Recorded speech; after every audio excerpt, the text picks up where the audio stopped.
His eyes snap open.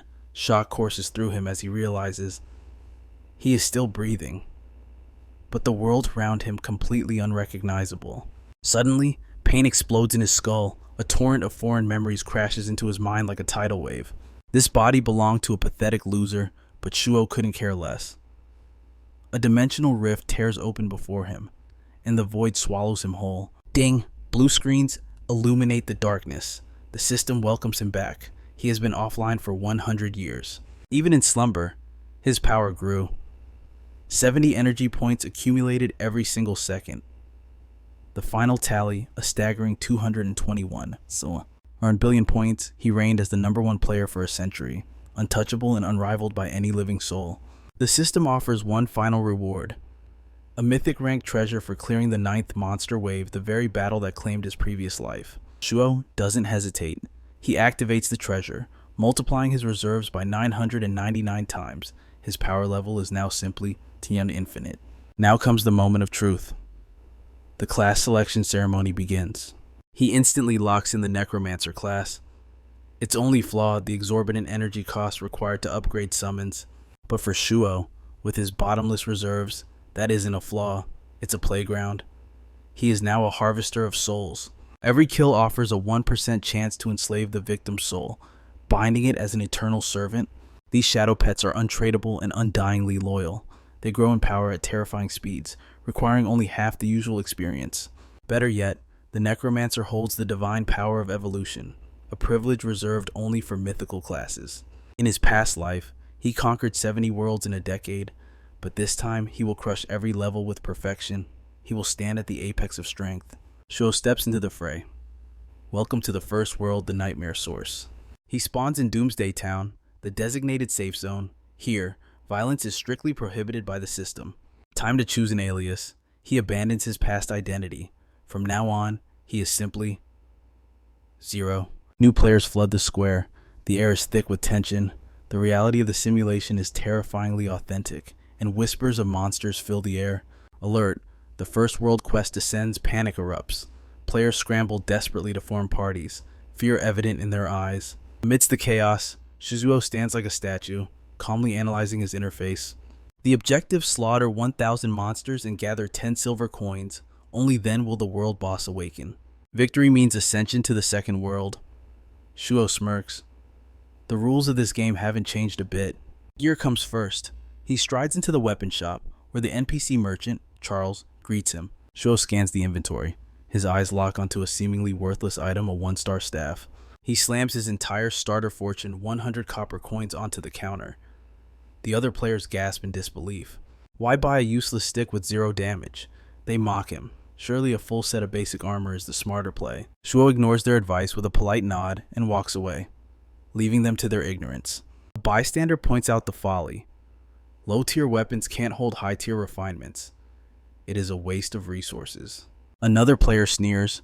Upgrading trash is impossible without rare materials. It is financial suicide.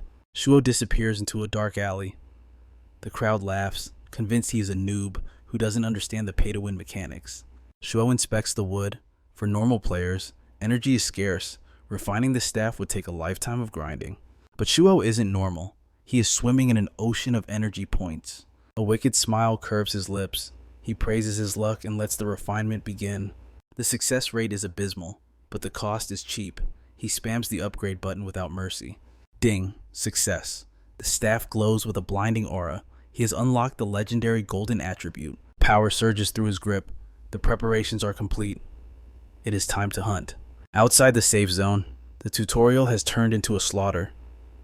The nightmare has truly begun. Even these weakling monsters are lethal. One mistake, one hit, and it is game over for these rookies. While others cower, Shuo steps forward. He unleashes the burning effect boom. The beast is incinerated instantly. The creature dissolves into ash. This wasn't just any kill. It was a level 1 giant mutant rat. Yet, the system rewards him with 10,000 energy points and a rare bonus. He realizes the truth. His mythical class buffs are stacking with his god tier equipment. He is absolutely broken. Regular players need a full party to scratch these mobs. Shuo he is a one-man army clearing the field. Silence falls over the battlefield. All eyes lock onto the man with the golden staff. Who is this monster masquerading as a rookie? The spectators are trembling in disbelief to possess such an ocean of magical energy this early. Enough to refine a novice staff in the blink of an eye. In their eyes, Shuo is no longer a rookie. He is the boss, an absolute powerhouse leading the charge on the battlefield. But our protagonist has no interest in playing safe. Hunting trash mobs is a waste of time. His eyes are set on much deadlier prey. This realm is unforgiving. Beyond the level 1 rats lurk level 3 and 4 venomous spiders, level 5, to 7 armored scorpions, level 8 and 9 wild boars, and the tyrant of this zone, the level 10 violent boar king. For now, Shuo sets his sights on the abandoned factory, a hunting ground crawling with level 3 beasts. While he strategizes, a trio approaches a healer, a shielder, and a damage dealer hoping to leech off his strength in a party. Without a second thought, the lone wolf rejects their proposal and marches forward. He walks alone. The three stand frozen, watching his retreating back. The man shudders, whispering that Shuo's murderous aura is far more terrifying than any monster. Watching him step fearlessly into the high-level danger zone, their shock turns to pure worship. Only a true legend would face such death traps solo. Our hero unleashes hell with every beast he slaughters. His power surges, and his experience bar climbs steadily higher. Shuo leaves a trail of corpses in his wake, massacring hordes of rats and spiders until the system chimes 3 consecutive level ups. He pulls up his status window. The harvest is bountiful, 18 free attribute points ready to be distributed. Since his Beast to Mare class shares a growth path with mages, he must optimize for casting speed, destructive power, stability, and agility. His gaze locks onto the fireball skill. Shuo realizes that. Ordinary players ignore this path, believing it weak, preferring to dump points into raw energy instead. Amateurs. But Shuo's mana pool is already monstrous. He pours everything into upgrading the fireball trait to grade A, boosting its damage output to a devastating 140%. Assessing his sheer power, our protagonist is certain he will hit level 8 the moment he crushes the first 2 world quests. A cold smirk curls his lips. His stats are now high enough to challenge the ultimate boss. The first world is as good as conquered. Suddenly, a chilling whisper drifts from the shadows of a nearby ruin. He pushes open a massive iron door to reveal a gruesome sight, a man named Carl, missing a limb, weeping in agony amidst the darkness. Looking at the broken NPC, Shuo realizes how terrifyingly realistic this alternate dimension has become. Driven by despair and a thirst for vengeance, Carl begs the hunter to slaughter the beast that devoured his wife and children. The system interface flashes red. Will he accept the mission to eradicate the scourge? Shuo accepts instantly. He knows from experience that the best gear comes from tragic NPC storylines, not just mindless grinding. The quest details materialize. His targets are the armored scorpions and their king, the Emperor Scorpion. Lurking within the Doomsday Factory, the objective, total extermination. Massive rewards await. Moments later, Shuo stands amidst the rusting metal of the Doomsday Factory. His instincts scream that something else is hiding in the shadows, but for now, the scorpions are his only prey. The swarm attacks. Shuo greets the incoming death wave with a fearless smile. His golden staff whirls like a tempest. Suddenly, an armored scorpion charges, activating its deadly collision skill. The clash is intense, but our hero crushes the beast's defenses and sends it to hell. His upgraded fireball is devastating, incinerating enemies instantly, but it drains his mana reserves at a terrifying rate. Relying on memories from his past life, Shuo knows the secret slaughter enough minions, and the Emperor will be forced to reveal itself. After a grueling massacre, the ground trembles. The Emperor Scorpion finally drags its massive carcass from the darkness. It is a race against time. He must slay the boss before his mana hits 0. Shuo unleashes a barrage of attacks, but the Emperor's armor is impenetrable. His strikes barely leave a scratch. In a flash of brilliance, he spots the chink in its armor. With his last ounce of mana, he strikes the weak point. The behemoth crashes to the ground.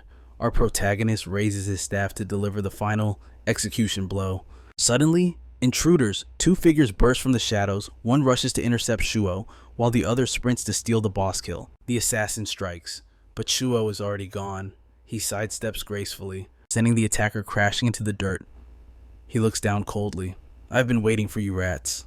The assassin freezes in terror, realizing their perfect ambush was part of Shuo's plan all along. Shuo's eyes turn cold as he stares them down. Unlike those who train honestly, he declares, I can smell the stench of rats who level up by stealing kills. Targeting him was a fatal calculation. These fools have no idea he has slaughtered monsters 1,000,000 times more terrifying than them. Without a second of hesitation, he launches a devastating fireball technique straight at the staff wielder. The assassin freezes in absolute terror. How can a newbie cast skills after draining his mana? It should be impossible. Shuo smirks, his energy surging. He never ran out of mana. It was all a cold-blooded trap to lure them out of the shadows. With the Scorpion Emperor defeated, the system chimes in. Do you wish to enslave the armored Scorpion Emperor as your pet? He accepts instantly. The beast vanishes into his inventory while the assassin watches in horror. Current loyalty is at 100%, but death will carry a heavy penalty. If that loyalty hits 0, the bond shatters forever. There is no second chance. This beast is the ultimate shield. As a defense specialist, it exists solely to absorb damage and suffer in its master's place, but its potential is limitless. By devouring 10 normal grade pets, it can evolve into an elite grade monster. Best of all, the experience cost is slashed in half. Usually, beast tamers are weak because their starving pets drain their own growth potential. In the beginning stages, the cost of power is double that of a normal warrior, and as the army grows, the burden becomes crushing. For a normal person, walking this path is simply impossible. But Shuo is no ordinary man, with his vast reserves of experience. He instantly maximizes the Scorpion's level. The assassin trembles violently. This is no mere beast tamer standing before him. This is a monster. Shuo calmly strokes the carapace of his new servant. He reveals that he sensed their killing intent the moment the mission began. He knows exactly what they are. Vultures who feast on the hard work of other awakeners. It seems fate dealt them all the same hand. 3 players, 1 mission. Their plan was simple. Wait for the kill shot, murder the hero, and steal the boss rewards. Tears stream down the assassin's face as the reality sets in. He kicked an iron plate, and now his only hope is to run for his life. Shuo's lips curl into a cruel smile. Show me what you've got, he taunts. The command is given.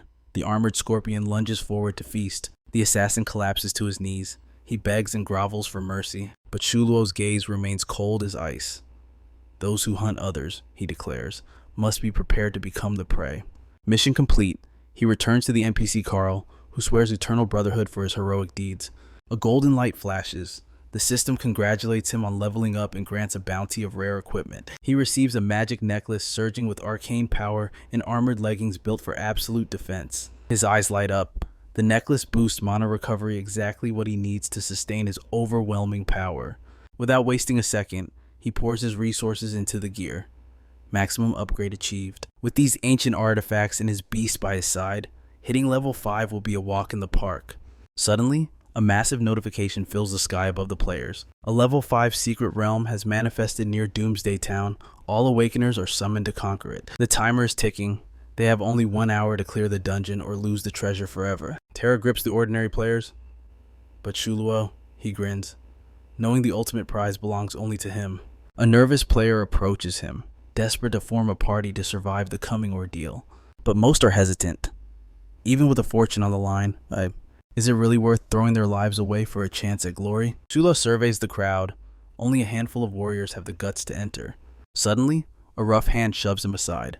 Make way for the president, a lackey shouts. A man draped in golden armor struts forward, a beautiful woman clinging to his arm. The crowd whispers in awe.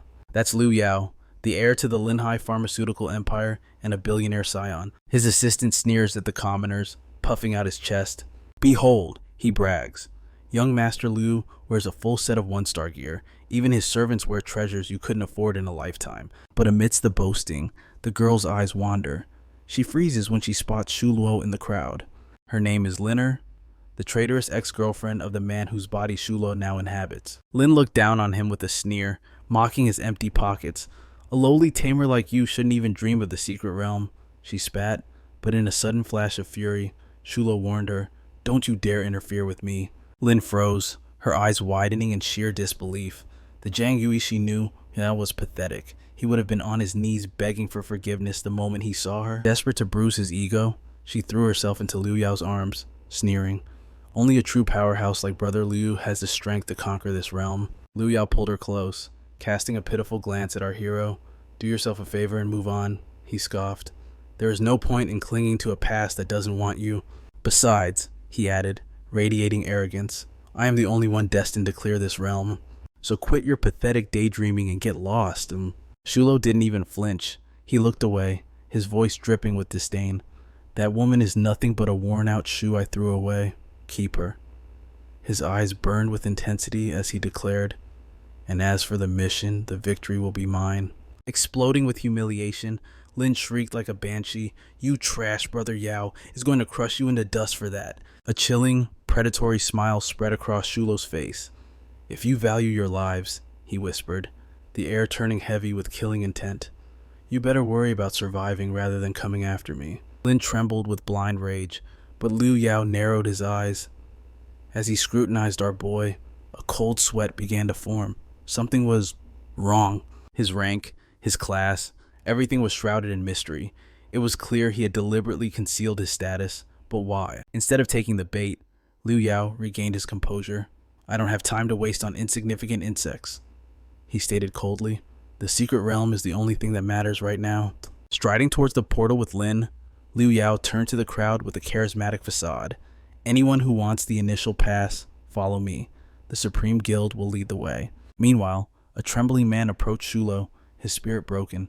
Just give up, kid, he sighed. People like us, weak and poor, we can't compete with the rich elites. Our hero looked him dead in the eye. Instead of wallowing in inferiority, he proclaimed, his voice steady as a rock, you should be finding a way to claw your way to the top. The man had lived his whole life on his knees. But our protagonist, even trapped in the fragile body of the destitute Zhang Yui, his confidence soared like a dragon. He thought of the resurrection scroll, a priceless artifact worth 3,000 yuan. It could be used twice within 7 days, essentially granting the user 3 lives to cheat death. However, it seemed inevitable that the coveted initial pass would fall into the hands of the arrogant Supreme Guild. Stepping forward, Shulo's mind raced with strategies for the hellish battles ahead. He was preparing to face the ultimate terror of the Lord Monsters. But reality was harsh. With his current power level, victory was impossible, unless he and his venomous scorpion could evolve to grade 5. The final Lord Monster would slaughter them instantly. Once inside the twisting dimensions of the secret realm, Lynn turned on Lu Yao, whining bitterly. Why did you let that trash talk to me like that? You should have destroyed him. Lu Yao's eyes remained focused on the path ahead. Calm down, he replied smoothly. I simply refuse to stain my family's prestigious reputation by dirtying my hands with the blood of a nobody.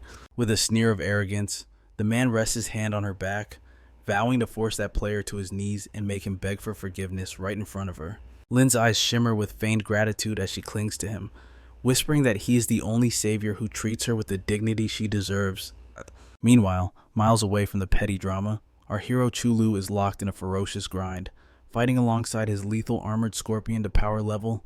In this system, an ordinary beast, Tamir faces a hellish struggle, as their pets demand an exorbitant amount of experience points just to evolve. But the Necromancer class is a cheat code.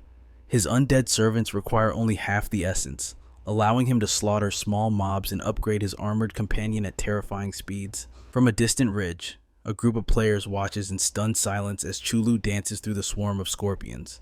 They can barely comprehend how a solo player is annihilating the monsters, realizing too late that they have vastly underestimated this dark horse. Suddenly, the mood shifts as a group of female players swarms our boy, begging to join his party and brazenly offering themselves as his girlfriend. But Chulu has no time for romance. He coldly rejects them all and walks away. His eyes locked on the system timer, the secret realm seals in exactly 10 minutes. His tactical mind races. He dumps points into the scorpion's defense, transforming it into an impenetrable tank to absorb damage while he prepares to unleash hell. He quickly equips his mana restoration gear, calculating the perfect synergy between his infinite mana regeneration and his fireball spell, creating a combination that will incinerate monsters like a magical Gatling gun. With supreme confidence, Chulu steps into the secret realm, declaring that 10 minutes is a lifetime for a hunter of his caliber. While inside, Lu and his squad are being crushed by the Lord tier monsters. The battlefield is a slaughterhouse. Countless players have already been wiped out, and even the formidable Brother Yao is nursing grievous wounds. Assessing the catastrophe, A teammate screams that they must activate their resurrection scrolls immediately or face permanent death at the hands of the beast horde. Yet, amidst the chaos and despair, a sudden chill runs down their spines. As they sense a formidable presence walking calmly against the tide of fleeing cowards, it is none other than our protagonist. Green with envy and disbelief, Lynn shrieks, You trash a low-level nobody like you dares to enter the secret realm. Do you have a death wish? Chulu does not dignify her with words. He simply stares her down with a subtle, mocking smirk, sending her temper skyrocketing. In a fit of blind rage, she tries to lunge at him, but her companions drag her back, mocking him for being too poor to afford a resurrection scroll and doomed to rot in the dungeon. But there is no time for arguments. Their only priority is survival. Brother Yao crushes his scroll and vanishes, abandoning our protagonist in the darkness, silently praying that the monsters tear him apart. Shulo stands like a statue upon the precipice, his senses honed as he awaits the arrival of the Lord Tier beast. Suddenly, the ground trembles. The Lord Scorpion, a beast far superior to its kin, descends upon the battlefield. In mere seconds, the clash begins. The Lord Monster strikes, but it is useless. Against the armored pet's divine equipment and skills, the beast's attacks shatter like glass. Seizing the opening, our hero moves like a phantom in the chaos. He unleashes a barrage of critical strikes directly to the monster's skull. It was a storm of blades that left no room to breathe, let alone counterattack. With a final thunderous crash, the Lord Scorpion collapses, instant death. The system chimes with glory. Congratulations, Class Shifter 0. You have cleared the secret realm and claimed the Black Iron achievement, and in his hands, a legendary secret scroll. The world channel explodes in chaos. Who is this Zero? How could a level 1 player slay a level 7 monster? It defies all logic. Even Yao and Lynn stand frozen in utter disbelief. Brother Yao suspects the winner is Jiang Yu, Lynn's ex-boyfriend. But Lynn scoffs at the idea. Impossible, she sneers. That loser is destitute. He couldn't possibly afford a combat pet. Yao nods, forced to agree. Slaying such a high-tier nightmare is a feat reserved for the elite, not common trash. Eyes gleaming with ambition, he barks an order to his subordinates. Find this player named Zero. Bring him to the Supreme Guild at all costs. Meanwhile, our protagonist reaps the spoils of war. The drop quality is exquisite. He takes the Black Iron Scroll and sacrifices 1,000 alternate points to force an evolution. As he unfurls the glowing parchment, a cascade of silver coins and a Black Iron bounty mission await him. Instantly, his inbox is flooded. Class shifters from every corner of the realm are begging to buy the secret scroll under any condition. He ignores the noise. With cold precision, he clicks the upgrade option not once, but twice. The scroll evolves, ascending to the silver rank. It has become a king-level artifact. Its value is now hundreds of thousands of fortune that would let an ordinary class shifter retire in luxury. But Shu does not care for mere gold. My goal, he declares, is to surpass the alternate worlds themselves. He activates the secret scroll. A king-level mission triggers rescue the survivors. The system warns him, complete this within the time limit, and the reward shall be legendary. He checks the difficulty rating, level 100. The objective, locate the survivor, Aelin, and escort her to the safe zone, Doomsday Town. Failure means the quest and the rewards will vanish forever. He studies the holographic map. The level 10 Berserk Forest. It is crawling with packs of wild boars, a death trap for any solo adventurer. Pushing aside the fear, he locks onto his target. Finding Aelin is the only thing that matters. Deep in the woods, a scream pierces the air. A little girl runs for her life from a raging beast. Just as the tusks are about to pierce her, Shu emerges from the shadows and slays the monster in a single breath. It took him 2 grueling hours, but he has finally secured the target. Now, the real challenge begins: the escort. But fate is never that kind. The forest comes alive with bloodlust. A horde of boars descends upon them. Shu realizes this is the mission's true trial. He cuts one down, but for every death, more beasts spawn from the darkness. He analyzes the battlefield. Their numbers are overwhelming, and their hides are like iron. But retreat is not an option. If he falls here, Aelin dies, and the mission fails. With a roar, he summons his armored companion. Cover me. Master and beast fight back to back. A whirlwind of destruction. Experience points rain down on them. They are leveling up mid-battle, but Shu's mana reserves are plummeting, and the enemy tide shows no sign of stopping. Little Aelin trembles in terror. Shu glances back, his eyes burning with resolve. Do not fear, he vows. I will get you out of here alive. But that split second of distraction costs him.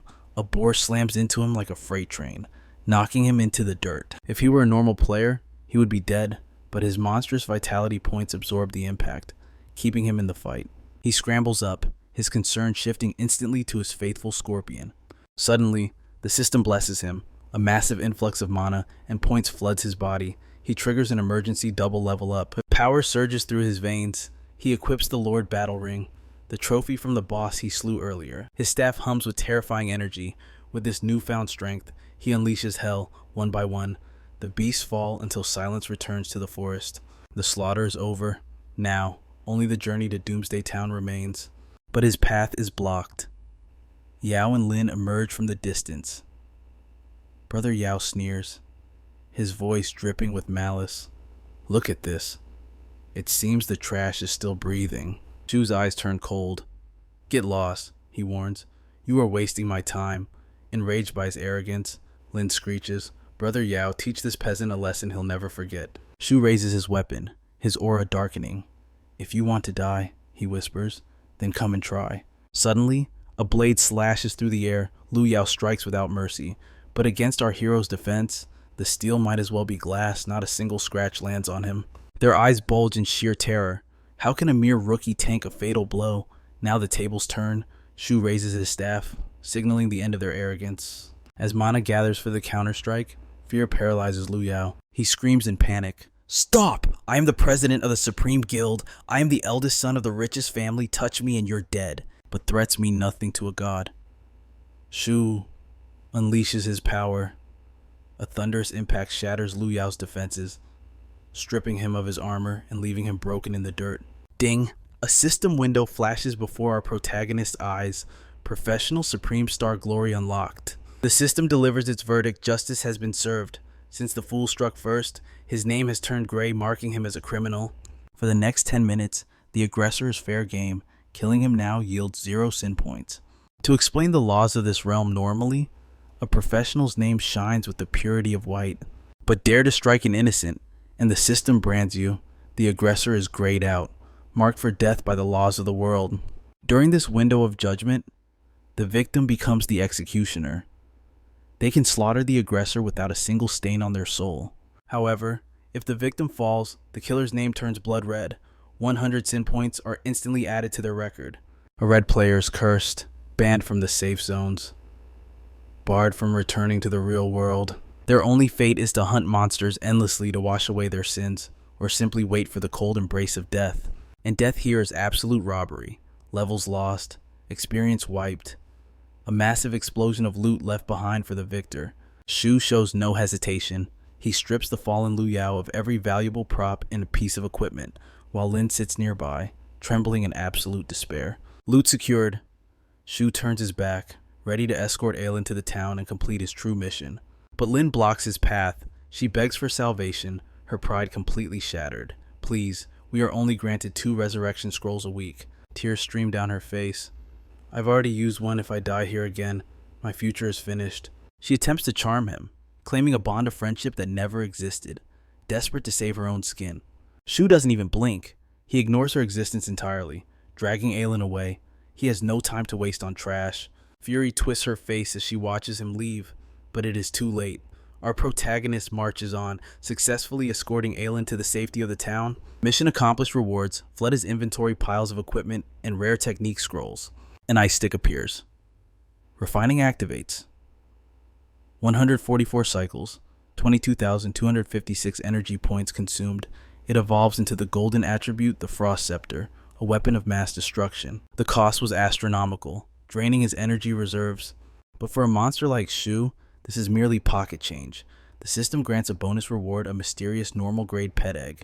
He has harvested countless eggs from the dungeon. Now, it is feeding time for his armored scorpion. Devour evolve. A brilliant light envelops the creature.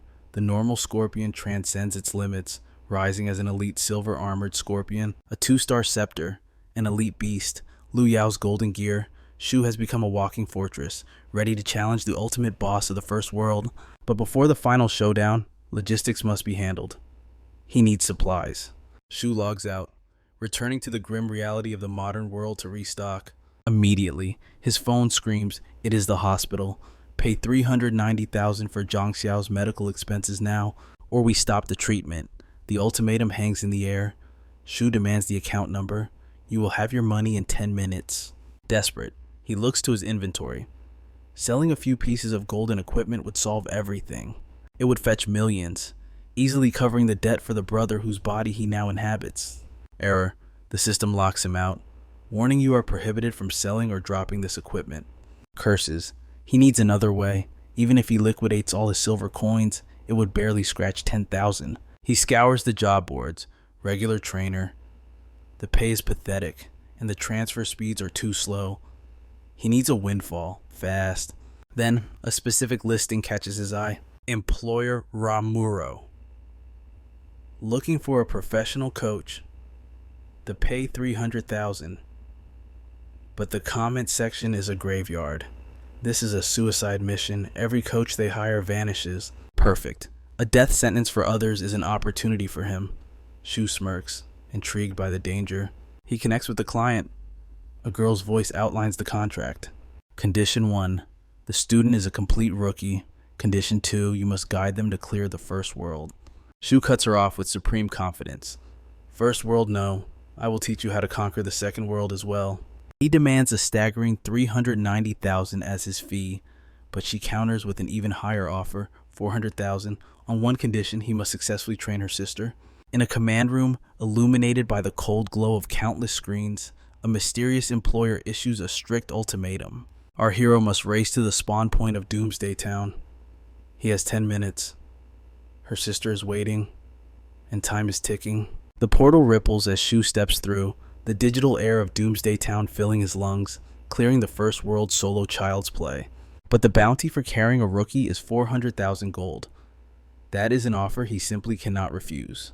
His gaze locks onto a solitary figure amidst the chaos, a girl shrouded in a heavy cloak, hiding her face from the world. Sensing his new disciple, our protagonist approaches with confident strides, ready to take charge. The atmosphere shifts, whispers ripple through the crowd like venom. They recognize that silhouette, the disastrous caster.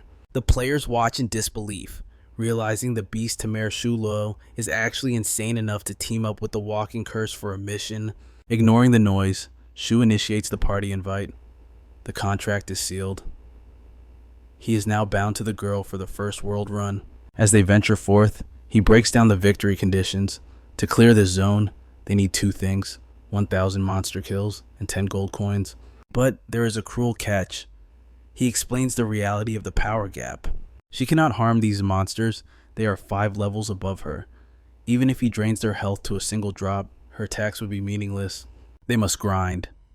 They must evolve. Survival depends on leveling up, right here, right now. Suddenly, a sand scorpion erupts from the earth. Shu reacts instantly. Massive crystals burst from the ground, trapping the beast in a prison of magic. He turns to the trembling girl, his voice calm but commanding. Finish it. Take the experience. With a final blow, the monster falls. Pure energy floods into her, boosting her level 3 times in a single heartbeat. She stands frozen, overwhelmed by the rush. Unaware of a second pincer striking from the shadows, Shu dashes in, a blur of motion, and the beast is decimated. He holds the pink-haired girl close, his eyes scanning the horizon for threats, his body acting as an unbreakable shield. Her heart skips a beat. A spark of admiration ignites in her gaze, captivated by his strength. But Shu breaks the trance. "Move," he commands. "We have levels to gain." Deep in the forest, curiosity strikes. He asks her age, trying to understand the mystery before him. She remains silent, only raising her hands to flash 2 fingers, then one, 21 years old. Shu is stunned. Class awakening happens at 18. For 3 years, she has been stagnant, stuck at the bottom. Something does not add up. He needs to uncover the truth behind her stunted growth. She finally lowers her hood, revealing her face and her gratitude, but her next words are a plea. "Leave me," she begs. "Take half the payment and go. Just promise. Promise you will never tell my sister about this." Shu stops. He hears her voice for the first time, trembling and soft. He turns back, eyes burning with resolve. "I made a promise. I see this through to the end. Terror washes over her face. She warns him of the Star of Calamity, a cursed vessel. Anyone who stands by her side is doomed to face endless chaos. Misfortune will hunt them down. Chaos Danger Shu only smirks. He is intrigued. He wants to know more about this so-called disaster. But before she can explain, the mob catches up. A swarm of players surrounds them, spitting insults at the cursed girl who dares to ruin another player's life. The forums have marked her for death. The warning is clear. Whoever helps her dies a horrific death. But killing her, that grants massive experience and rare alternate energy. Greed fills their eyes. They raise their weapons, urging the pair to run, confident in their superior numbers and higher levels. Suddenly, a familiar presence crushes the tension. Lu Yao and his elite team have arrived on the scene. A random player tries to suck up to him, but gets shoved aside like trash. Lu Yao marches straight to Shu, grabbing him by the collar. He stares into our hero's eyes, a twisted smirk playing on his lips. Shu meets his gaze, unimpressed. Back to donate more equipment. I doubt your revive scroll has cooled down from the last time I killed you. Lu Yao's grin widens. He snaps his fingers, ordering his men to reveal their surprise. Shu and the girl watch, confused by this strange display of confidence. Lu Yao turns to his subordinate, Waku, who stands ready with a blade, but something is wrong. Lu Yao lashes out. He beats his own man mercilessly, screaming about incompetence. This is not what I asked for. Bring it now. The beatings stop. The squad circles our hero, but their weapons are lowered. In unison, they drop gift boxes at Shu's feet, a mountain of tribute. Lynn screams at her brother, horrified by his erratic behavior. Shut up, he roars, silencing her instantly. Cowering behind his men, the arrogant young master completely changes his tune. He points to the loot. Please, he stammers, accept these gifts, a token of my sincerity. But Lu Yao demands a price for these treasures. He expects Shu Luo to sign his life away to the guild. Then, he drops the bombshell, a salary of 500,000 per month. The crowd gasps, paralyzed by the sheer weight of that number. Lynn immediately chimes in, her voice dripping with venom as she mocks our protagonist, claiming he couldn't earn that fortune in a decade of grinding. She urges him to kneel and accept the offer, insisting that submitting to their guild is the only logical path for a nobody like him. In truth, Lynn sees a golden opportunity to kill two birds with one stone. If she succeeds, she pleases Brother Yao and simultaneously places our boy back under her thumb to be controlled. However, Shu Luo remains silent. Finally, he speaks, his voice cold as steel. He declares that he only allies with those stronger than himself, demanding they prove their worth first. Only after witnessing their power will he even consider their proposal. Lynn is baffled. She cannot comprehend why a poverty-stricken player would reject a king's ransom. Shu Luo delivers the killing blow with words alone. Birds of a feather flock together. He refuses to sell his pride like a cheap commodity, leaving Lynn trembling with humiliated rage. The negotiation is over. Our hero turns to leave, warning them to step aside unless they wish to be crushed. Lynn screams for the subordinates to attack, but to her horror, Lu Yao raises a hand and commands his forces to stand down. Desperate to stoke the flames, she hisses that Shu is disrespecting the guildmaster and must be punished. Lu Yao's eyes darken as he repeats his order. Let him go! He asks if her ears are malfunctioning, his tone radiating danger. Lynn falls dead silent, realizing the killing intent is now directed at her, not the boy. As time marches on, our protagonist walks away with the girl, leaving the guild members staring at their retreating backs. One of the minions foolishly suggests ambushing Shu Luo, reminding everyone that this rookie dared to kill Lu Yao's avatar in the past. But before the fool can finish his sentence, Brother Yao silences him with a brutal punch to the face. A twisted, excited smile spreads across Lu Yao's face. The struggle makes the prize precious, he declares. Victory without effort is meaningless. I want to break him myself. Lynn attempts to charm the unpredictable guildmaster, asking why he spared the boy he so desperately wanted to kill moments ago. He grabs her face violently. His obsession is fueled by a single question. How did a lowly beast tamer output such catastrophic damage? To his experienced eyes, our hero is no ordinary player. He is an anomaly.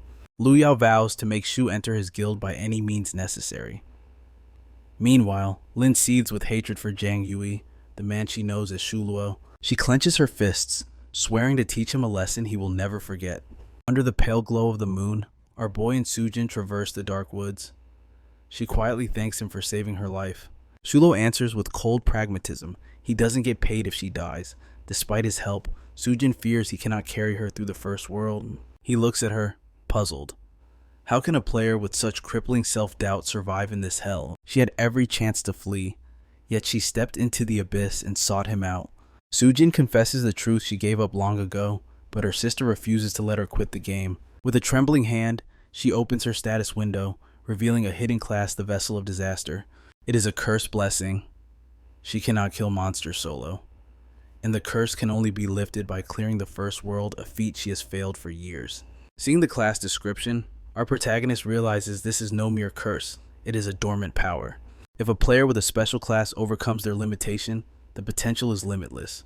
Their level could skyrocket instantly, perhaps even reaching the legendary mythological class. But for an ordinary person without a carry, it is a death sentence, a cycle of eternal suffering. Sujin collapses by a tree, the weight of 3 years of failure crushing her spirit.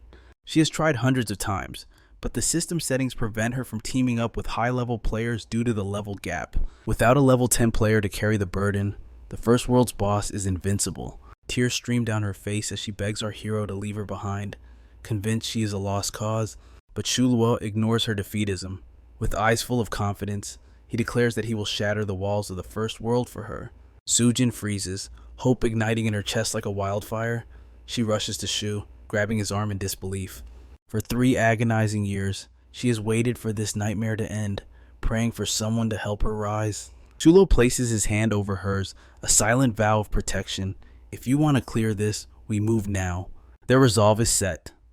The duo marches forward to complete the prerequisite quests, ready to hunt the world boss. The first trial demands a slaughter 1,000 monsters must fall, while the second requires a tribute of 10 silver coins. As the clock ticks down, our hero transforms the battlefield into a graveyard, casually harvesting coins amidst the carnage.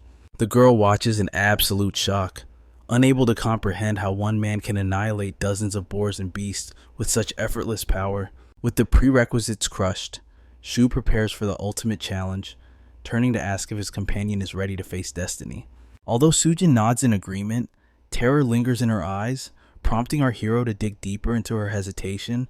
She lowers her gaze, confessing that a powerhouse like him could have easily abandoned her, yet he chose to carry her through the first world.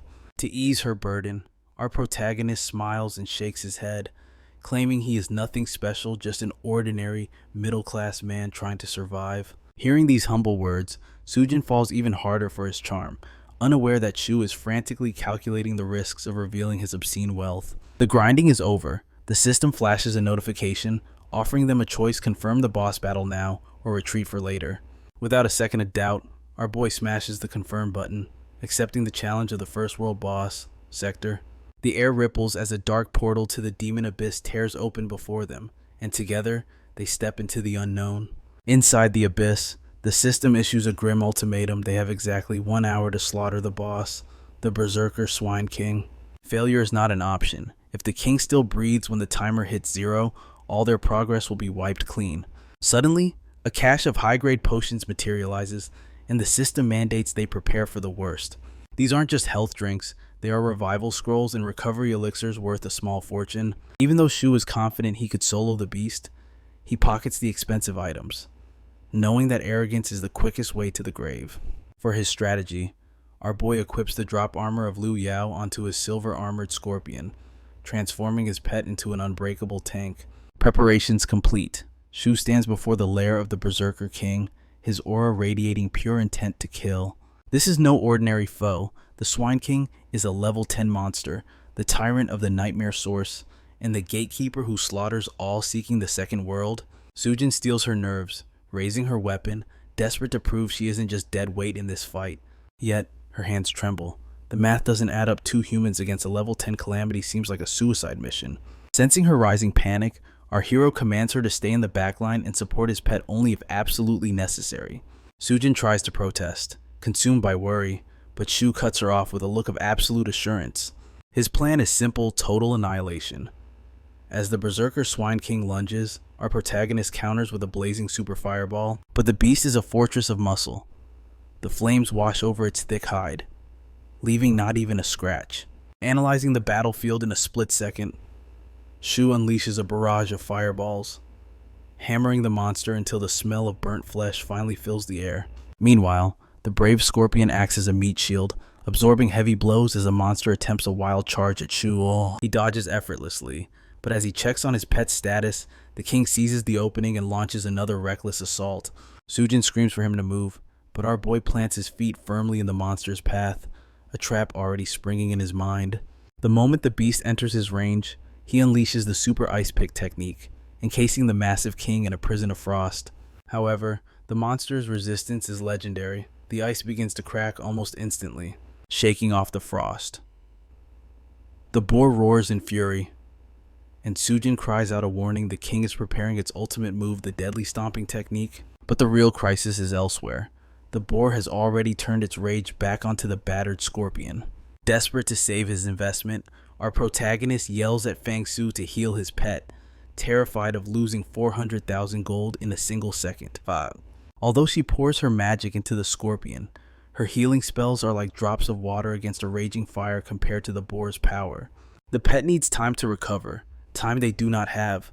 As the battle reaches a critical tipping point, deciding to end this now, Shu draws his 2-star golden equipment, walking towards the Swine King like a god of war.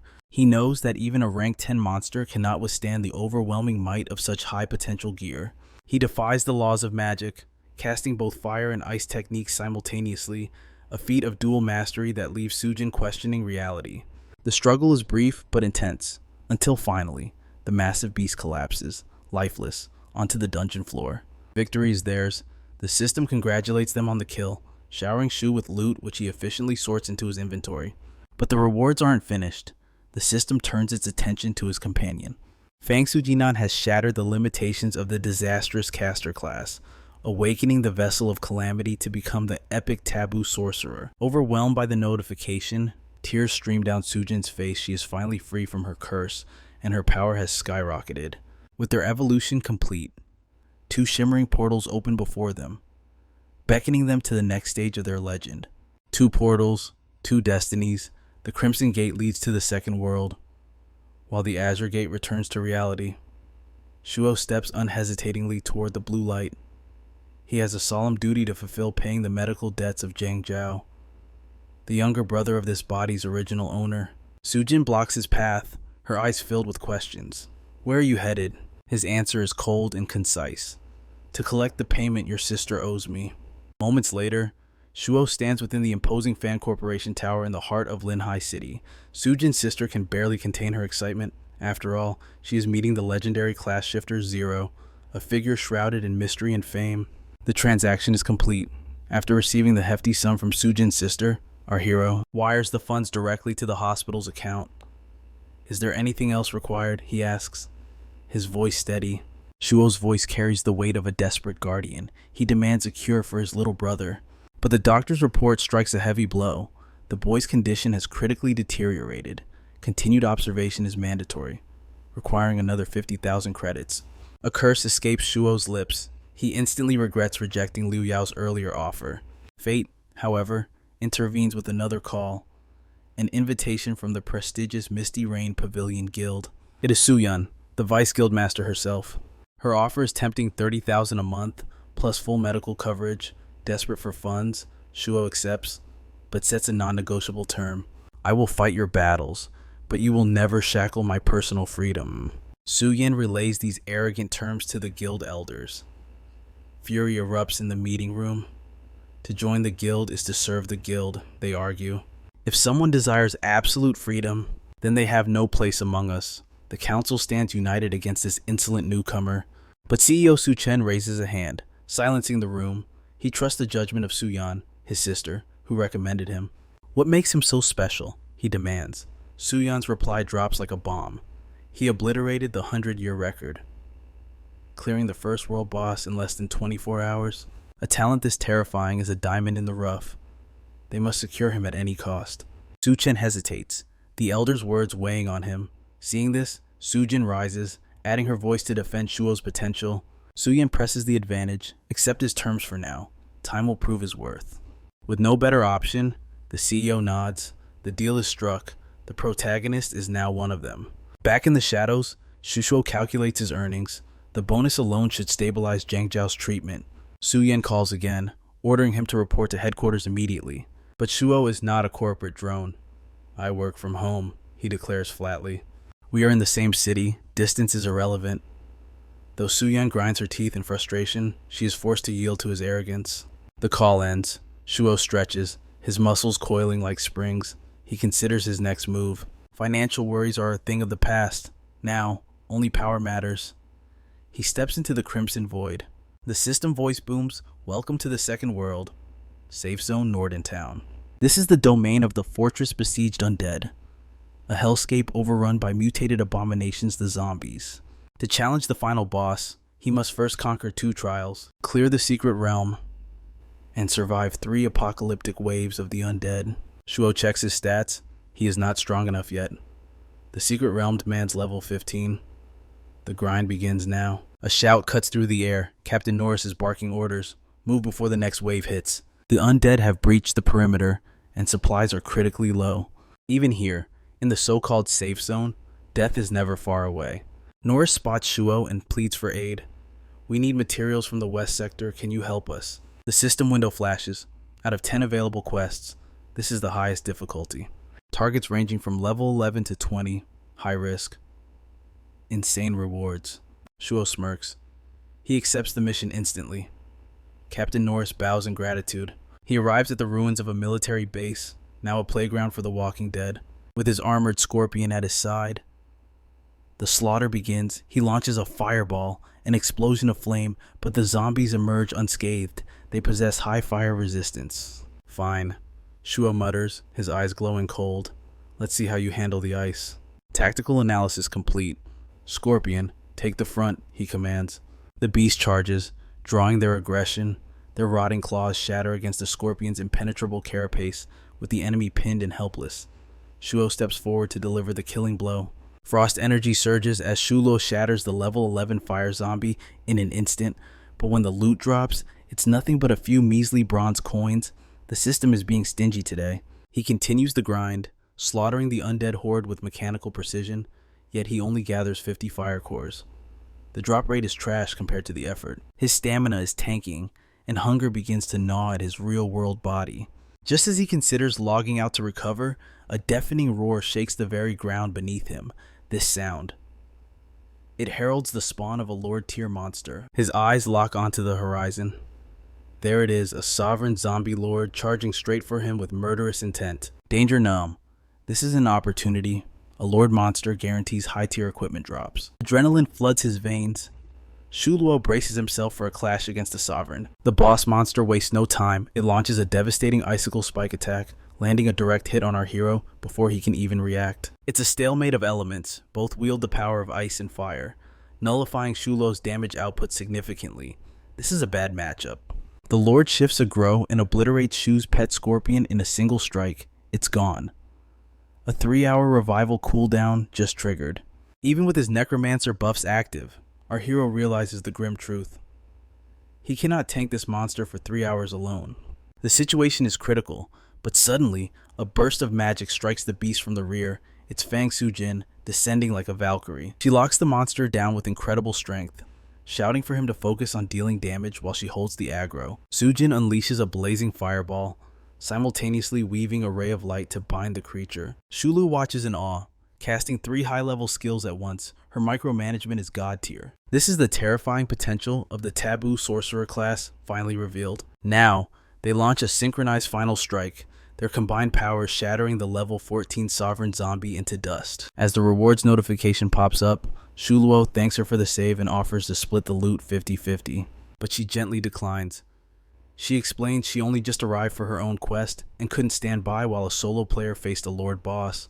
Besides, her eyes soften as she admits she still hasn't properly thanked him for saving her in the past. Shulu tilts his head, confused. He reminds her that her sister already paid the debt, unaware of the deeper connection she feels. She introduces herself formally as Sujin Yan, playing his role. Our hero introduces himself as Zhang Yui, maintaining his disguise within Yue's body. With the pleasantries out of the way, Shu Luo sees a tactical advantage. Since they are guildmates on the same quest path, he proposes a party alliance and inquires about her class buffs. Sujin lights up with excitement. She reveals that her crowd control abilities are evolving into taboo tier skills. This means her stun durations extend by 30%, and she gains a massive 30% cooldown reduction. Shulo's gamer mind races. With those stats, she isn't just a teammate, she is a supreme support unit for his future conquests. However, instead of lingering, he abruptly turns and marches the other way. When she asks why, he coolly explains he must return to Northern City for maintenance, promising to regroup in exactly 10 minutes. Sujin watches him go, her heart fluttering. She remembers her vow to marry the one who broke her curse. Could he be the one? She shakes her head, blushing furiously. Now isn't the time for such embarrassing thoughts. Back in the safety of Norden, Shulo inspects his haul. The spoils of war are magnificent. He equips the dashing boots of ice and fire, feeling the surge of 10 agility points coursing through him. But gear isn't enough. To crush higher level threats, he needs overwhelming firepower. He opens the synthesis menu and refines the super flaming bullet, testing it out. The explosive power is satisfying. He is ready. A system chime interrupts his thoughts.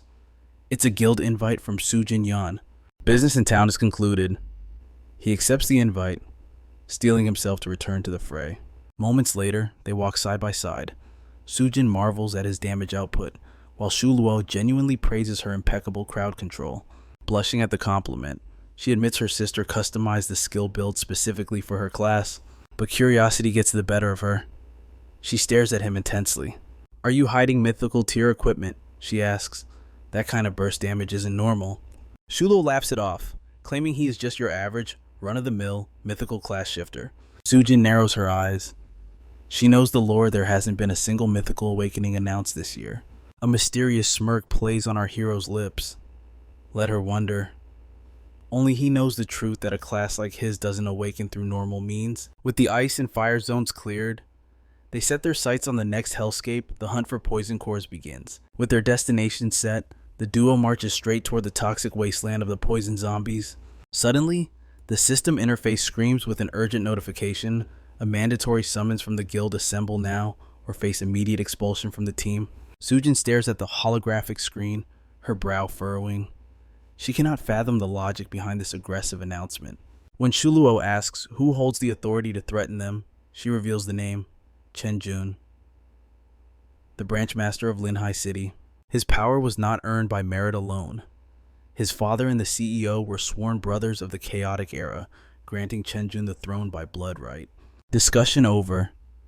With the pressure mounting, they change course and head straight for the coordinates of the summons. Meanwhile, the battlefield is a chaotic symphony of violence.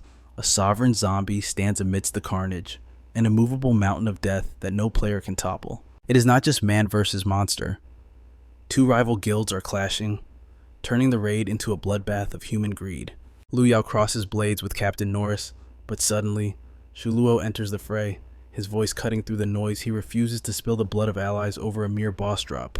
Rewind to 1 hour ago. The zombie horde had descended like a tidal wave, pushing the vanguard to their absolute breaking point. Brute force was failing. They realized the only way to fell the Lord Zombie was through absolute crowd control. Desperate, Chen Jun issued the command. They would hold the line with their lives until their ace. Sujin arrived to turn the tide. Back in the present, the wait is over. Sujin has arrived at the scene, with our protagonist shadowing her steps. Whispers spread like poison through the ranks. Players point at the scion of the Su family, branding her with that cold title, the Ice Queen. Their eyes shift to Shuluo with disdain. Despite breaking the curse, they see only a weakling, a man void of high-level power. Sujin's aura flares. She shatters the rumors instantly, telling Shuluo to ignore the buzzing of these insects. Yet, a strange warmth blooms in her chest, making her flush.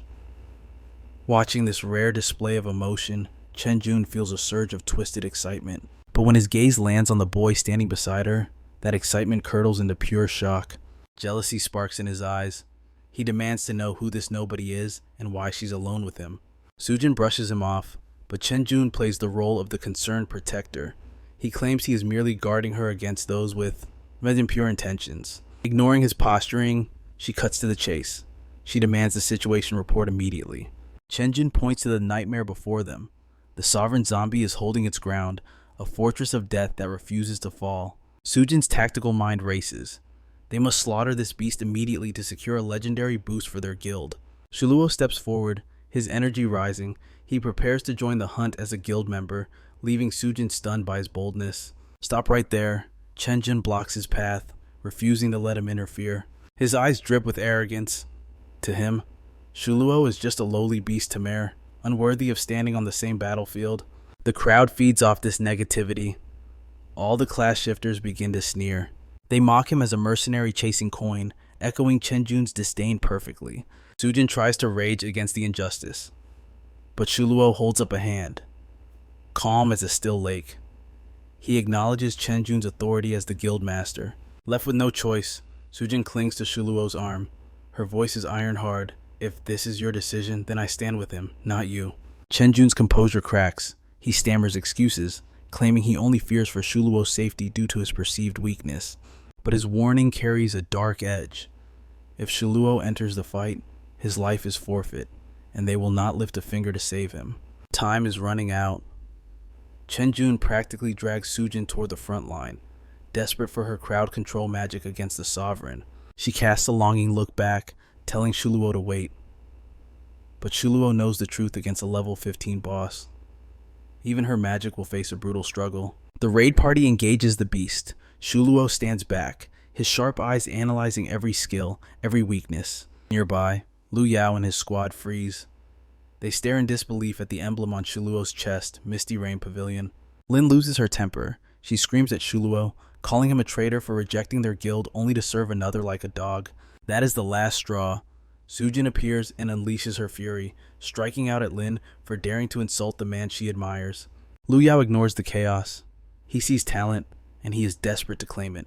He throws a king's ransom at Shuo's feet, triple the salary, the vice guild leader seat. Sujin fumes as the poaching attempt unfolds. Shuo's expression remains unreadable. He speaks of honor. He will not abandon his current contract while the ink is still wet. But he leaves a door open. Fate is unpredictable, he muses. Perhaps one day, our paths will align. Lu Yao smiles, respect gleaming in his eyes. The offer stands. Whenever Shuo is ready, the door will be open. Suddenly, a shout pierces the diplomatic moment. Priorities. Captain. If they do not kill the boss zombie now, the prize will slip through their fingers forever. Satisfied with the arrangement, Lu Yao steps back, leaving the glory of the kill to the younger generation. Sujin Yan turns to our hero, her eyes filled with sincere gratitude. But peace is a luxury they cannot afford. A shadow looms from behind. The zombie king of despair launches a surprise ambush. Shu does not flinch. He unleashes his super fireball, the flames roaring like a dragon. The sheer power stuns the crowd, silencing every critic who dared to mock him. He signals Sujin to execute their strategy immediately. With the rhythm of battle established, our hero prepares his next devastating strike. Crimson mana floods his gaze. He activates his new skill, the Super Flaming Bullet. The King of Despair crumbles instantly under the overwhelming heat. The surrounding class shifters stand frozen, minds struggling to comprehend the instant kill. They recall Lu Yao's earlier deference to this mysterious young man. Who exactly is he? Curiosity burns through the crowd like wildfire. Sujin Yan breathes a sigh of relief. Thanks to him, the arrogant Supreme Guild retreated. Had they stayed, the boss reward would have surely been stolen from right under their noses. Shu dismisses the praise, claiming it is merely his duty as a guild member. Such humble strength, the onlookers now chant his name, hailing him as their new idol. The journey back to Norden takes a romantic turn. Sujin Yan clings to his arm, her voice soft and sweet. But trouble awaits at the city gates. Chen Jun spots their intimacy, and green-eyed jealousy twists his expression. He demands a status report. A subordinate steps forward, confirming the impossible. Sujin Yan and Shu have successfully slain the zombie king. Chen Jun scoffs in denial, but the scout insists Shu possesses godlike strength and is the guild's most valuable rising star. Consumed by envy, Chen explodes. He jabs a finger at Shu, accusing him of insubordination. He claims this disobedience gives him the right to expel Shu from the guild instantly. Shu calmly removes the offending finger from his chest. He counters with cold logic. Chen ordered the team to kill the boss, and that is exactly what they delivered. The public humiliation fuels Chen's rage even further. He is trembling with impotent fury. Sujin steps in to defend him. She declares that victory was only possible due to Jiang Yushu's awakening. Therefore, the guild should be honoring him, not punishing him. Before Chen can retort, she drags our hero away to their next quest. Left behind in the dust, Chen Jun's face contorts with malice. He commands his spies to shadow Shuo. He wants a weakness, and he wants it now.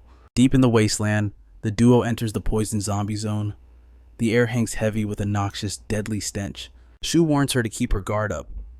These monsters are far deadlier than the ice or fire variants. She asks why, and he reveals the truth. They lack elemental affinities, but their toxic skills spell instant death for the careless.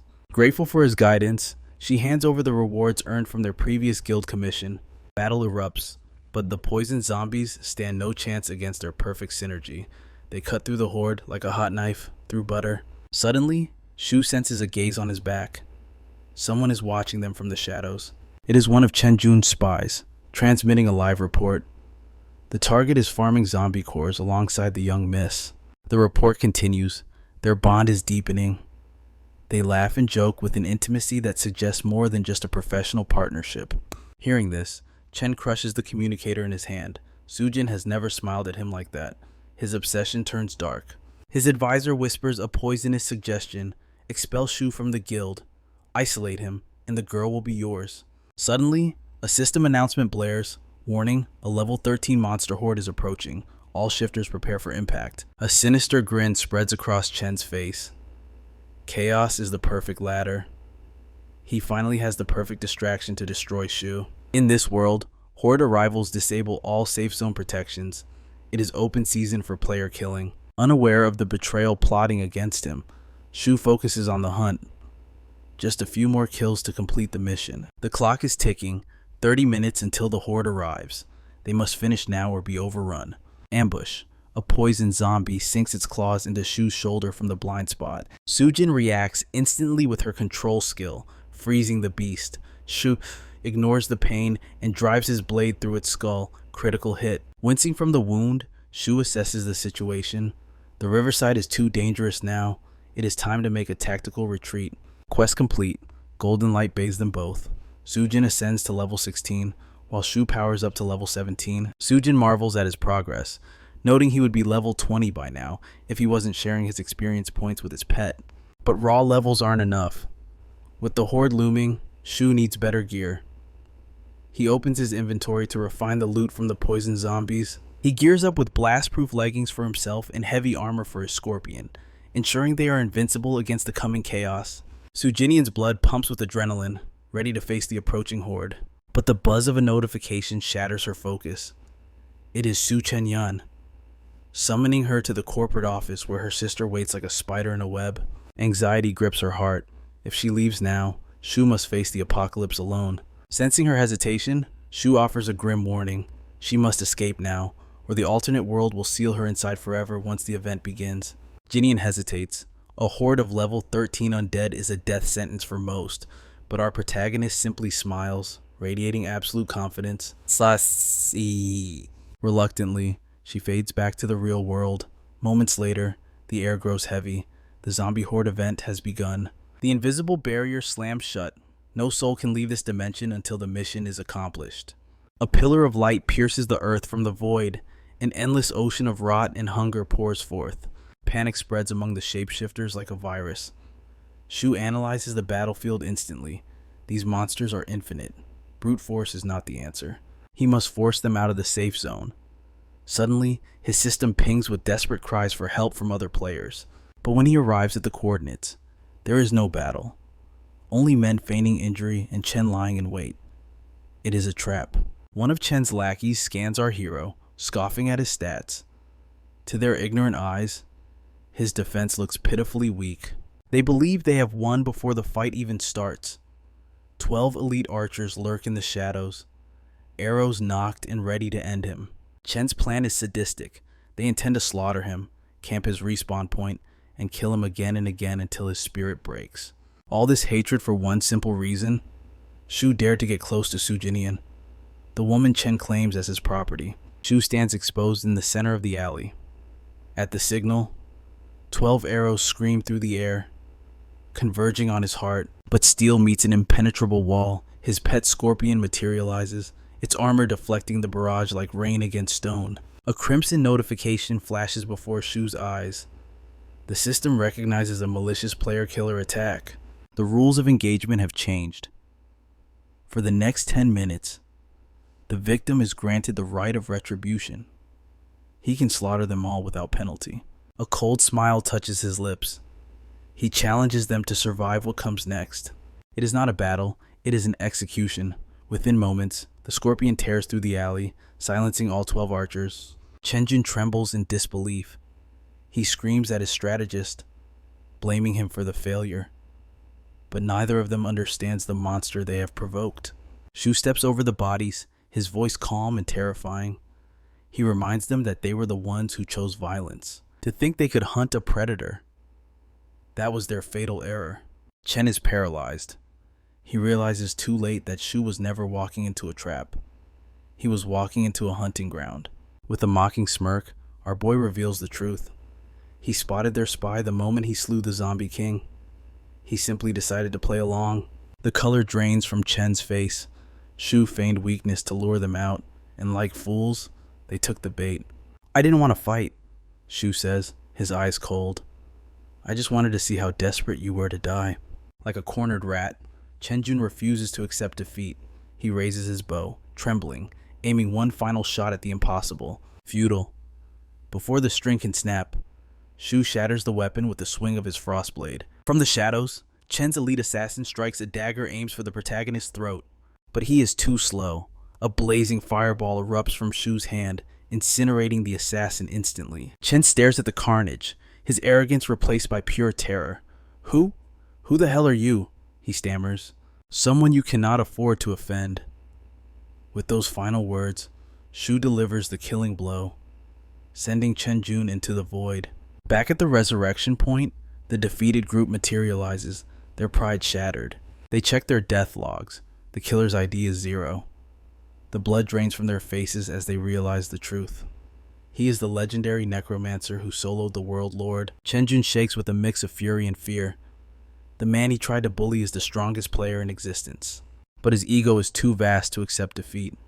A dark vow forms in his mind. He will make 0 pay, no matter the cost.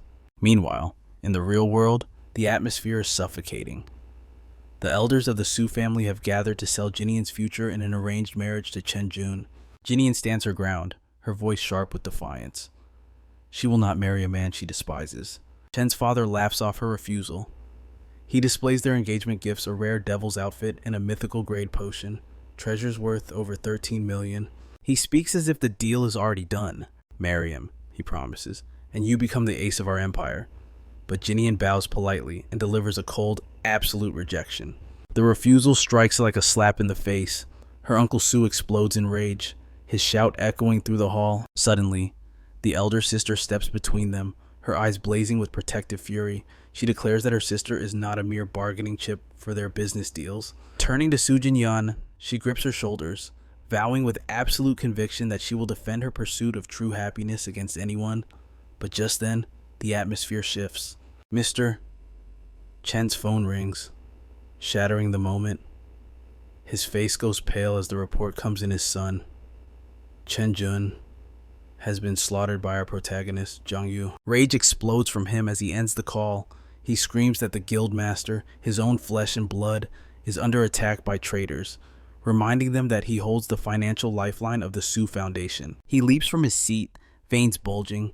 CEO Su attempts to pacify the situation, desperately trying to calm the storm, but Mr. Chen is past reasoning. With venom in his voice, Chen issues a terrifying ultimatum if his son suffers any permanent damage. He will rain destruction upon them all. He storms out, the door slamming like a thunderclap. Inside, Su turns his frantic gaze to his nieces, the very ones who vouched for this troublemaking boy. Sujin stands her ground, defending our hero's honor. She insists that if Zhang Yu truly killed Chen Jun, there must be a righteous cause behind the violence. But the CEO is deaf to logic, blinded by fear.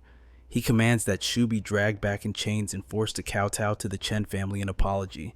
If the boy refuses to bow his head, he will be exiled from the Misty Rain Pavilion forever. In the midst of this chaos, Sujin's phone buzzes. It's Shu. Her voice trembles as she asks for the truth about the killing. But our protagonist offers no defense. He simply resigns from the guild right then and there. Panic seizes Jinan. She begs him to reconsider, swearing she will uncover the truth and prove his innocence to the world. She pleads with him not to throw it all away, but Shu cuts her off. His voice is calm as he tells her to let it go. He knows the score. Chen Jun's ego has been shattered, and he will hunt Shu to the ends of the earth for revenge. Staying means dragging the guild into a war. Leaving the Misty Rain Pavilion is the only strategic move. Now, he must focus on reality. He needs 50,000 coins for Zhao's life-saving surgery.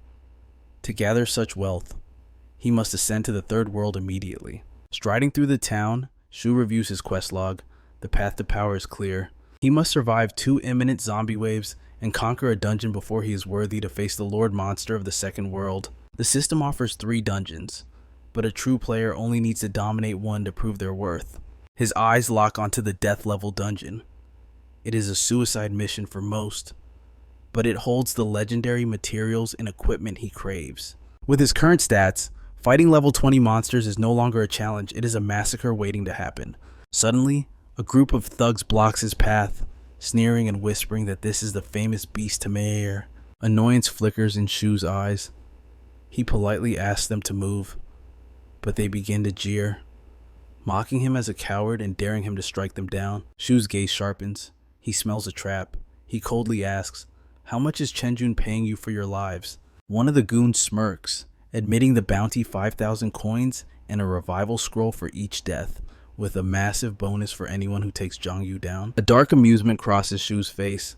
Chen Jun is truly desperate, throwing money into the wind for a petty grudge. These level 10 weaklings would die in a single hit, but that is exactly what they want. Killing them would mark our boy with a red name. To become a red player is a curse. The system would lock him out of safe zones, disable logouts, and ban him from boss challenges until his sin points are cleansed, a perfect trap to imprison him in this world. But suddenly, a commanding voice cuts through the tension. Lu Yao steps onto the scene. He drops a bombshell, 50,000 coins to anyone who kills Chen Jun. The crowd freezes, eyes wide, questioning who this high roller is. A subordinate steps forward, announcing that this is Brother Yao, the eldest heir of the Liu family, the untouchable rulers of Linhai City. The mood shifts instantly. The thugs' greed turns them against their former master, and they begin chanting Master Yao, eager to hunt down Chen Jun instead. Master Yao turns his charisma towards Shu. He asks if the rumors of his expulsion are true, noting that Chen Jun is already bragging about his victory. Our protagonist remains unfazed. "Let him talk," he says, dismissing the villain as nothing more than noise. Sensing an opportunity, Lu Yao extends an olive branch. He invites our hero to join his guild, promising him a blank check for his salary, but Shu turns his back on the offer. "I walk alone," he declares, striding away. Yao's lackey fumes at the disrespect, but the young master simply smiles. He understands. It makes perfect sense for a warrior betrayed by one guild to be wary of joining another so soon. In Yao's eyes, the Misty Rain Pavilion has made a catastrophic error in letting such a supreme talent slip through their fingers. As for our hero, he knows this isn't over. Chen Jun is a snake who will strike again, guild or no guild. The scene shifts. Shu stands before the ominous entrance of the level 15 dungeon, the Dark Corpse Forest. Most players are blinded by greed, rushing to high-level zones. But Shu knows the secrets of this world. He chooses the lowest level dungeon for a specific purpose. Stepping into the gloom, he encounters the gatekeeper, an ancient NPC named Mage Moore. The old mage peers at him, asking if he possesses the resolve to challenge the horrors of the corpse nest. Shu accepts without hesitation. The mage hands over the entry token, wishing him fortune in the darkness. But Shu has a plan. He knows this isn't just a token, it is a key that can be refined into gold, unlocking a legendary hidden dungeon. However, the success rate is abysmal and drains a catastrophic amount of energy. Most players wouldn't dare gamble their resources on such a hopeless endeavor, but our boy Shu is built different. He begins refining the token without hesitation. Meanwhile, the hit squad Chen Jun sent, they aren't hunting anymore. They are fleeing in terror. Panic sets in among them. One thug begs to hide, knowing his revival scroll is on a 5-day cooldown. One mistake now means permanent death. Hearing of this failure, Chen Jun's fury erupts like a volcano. His hatred for our hero hits a boiling point. Suddenly, the heavens tremble. A system notification announces a hidden dungeon has been unlocked by an anonymous player. It is open for 2 hours to all challengers. Seeing this notification, Guildmaster Jun is instantly consumed by greed. He mistakes it for a chance at a free revival, eyes manic. He commands his forces to gear up and march toward the dungeon immediately. Nearby, Brother Yao of the Supreme Guild smells opportunity too. He orders his entire elite force to mobilize. Meanwhile, Shuo is carving a bloody path through the dungeon. Zombies fall like wheat before a scythe as he rushes toward his true objective. To conquer this realm, he must first crush the gatekeeper. A terrifying level 15 boss monster blocks the path. Shu unleashes a storm of attacks. His blade sings, reducing the massive beast to a critical state in mere moments. Just then, a warning flashes. A massive wave of players has breached the dungeon entrance. Shu smirks. He knew Chen Jun and the others would take the bait, since this dungeon has no entry restrictions. Sujin and Lu Yao might be here, but they are irrelevant. His killing intent is locked solely on Chen Jun. He has no interest in dragging innocents into this bloodbath. As the master of the Golden Secret Decree, Shu holds the power to rewrite the dungeon's laws 3 times. It is time to play God. He activates the first rule change, outside. The rival guilds are already at each other's throats. Chen Jun is pestering Sujin like a desperate fly, ignoring her obvious disgust. She is only here to find our hero. Suddenly, a holographic panel manifests before every player. The rules have shifted. The free revival is abolished. To clear the dungeon now, a party must slaughter 500 zombies. It is a race for survival. Chen Jun's face twists in rage. Someone is manipulating the game board right under his nose. A subordinate trembles, suggesting it might be Shu's doing a deliberate move to lock Chen out of the dungeon. Impossible. Chen Jun refuses to believe that Trash could be the lucky owner of the Golden Secret Decree, nor would he believe Shu has the hundreds of thousands of energy points required to refine it. Sujin, however, narrows her eyes. The timing is too perfect. Her gut tells her Shu is pulling the strings. Chen Jun barks back in denial. He claims the anonymous admin is just terrified that someone else will snatch the first clear rewards. Trying to look heroic, Chen vows to protect Sujin. She coldly shuts him down, telling him to worry about his own neck. Pushing through the mob, Chen approaches the entrance. Suddenly, a guild member freezes, pointing at a terrifying sight. Someone has already slaughtered the gatekeeper. It is Shu. He sits atop the monster's corpse like a king on a throne of bone.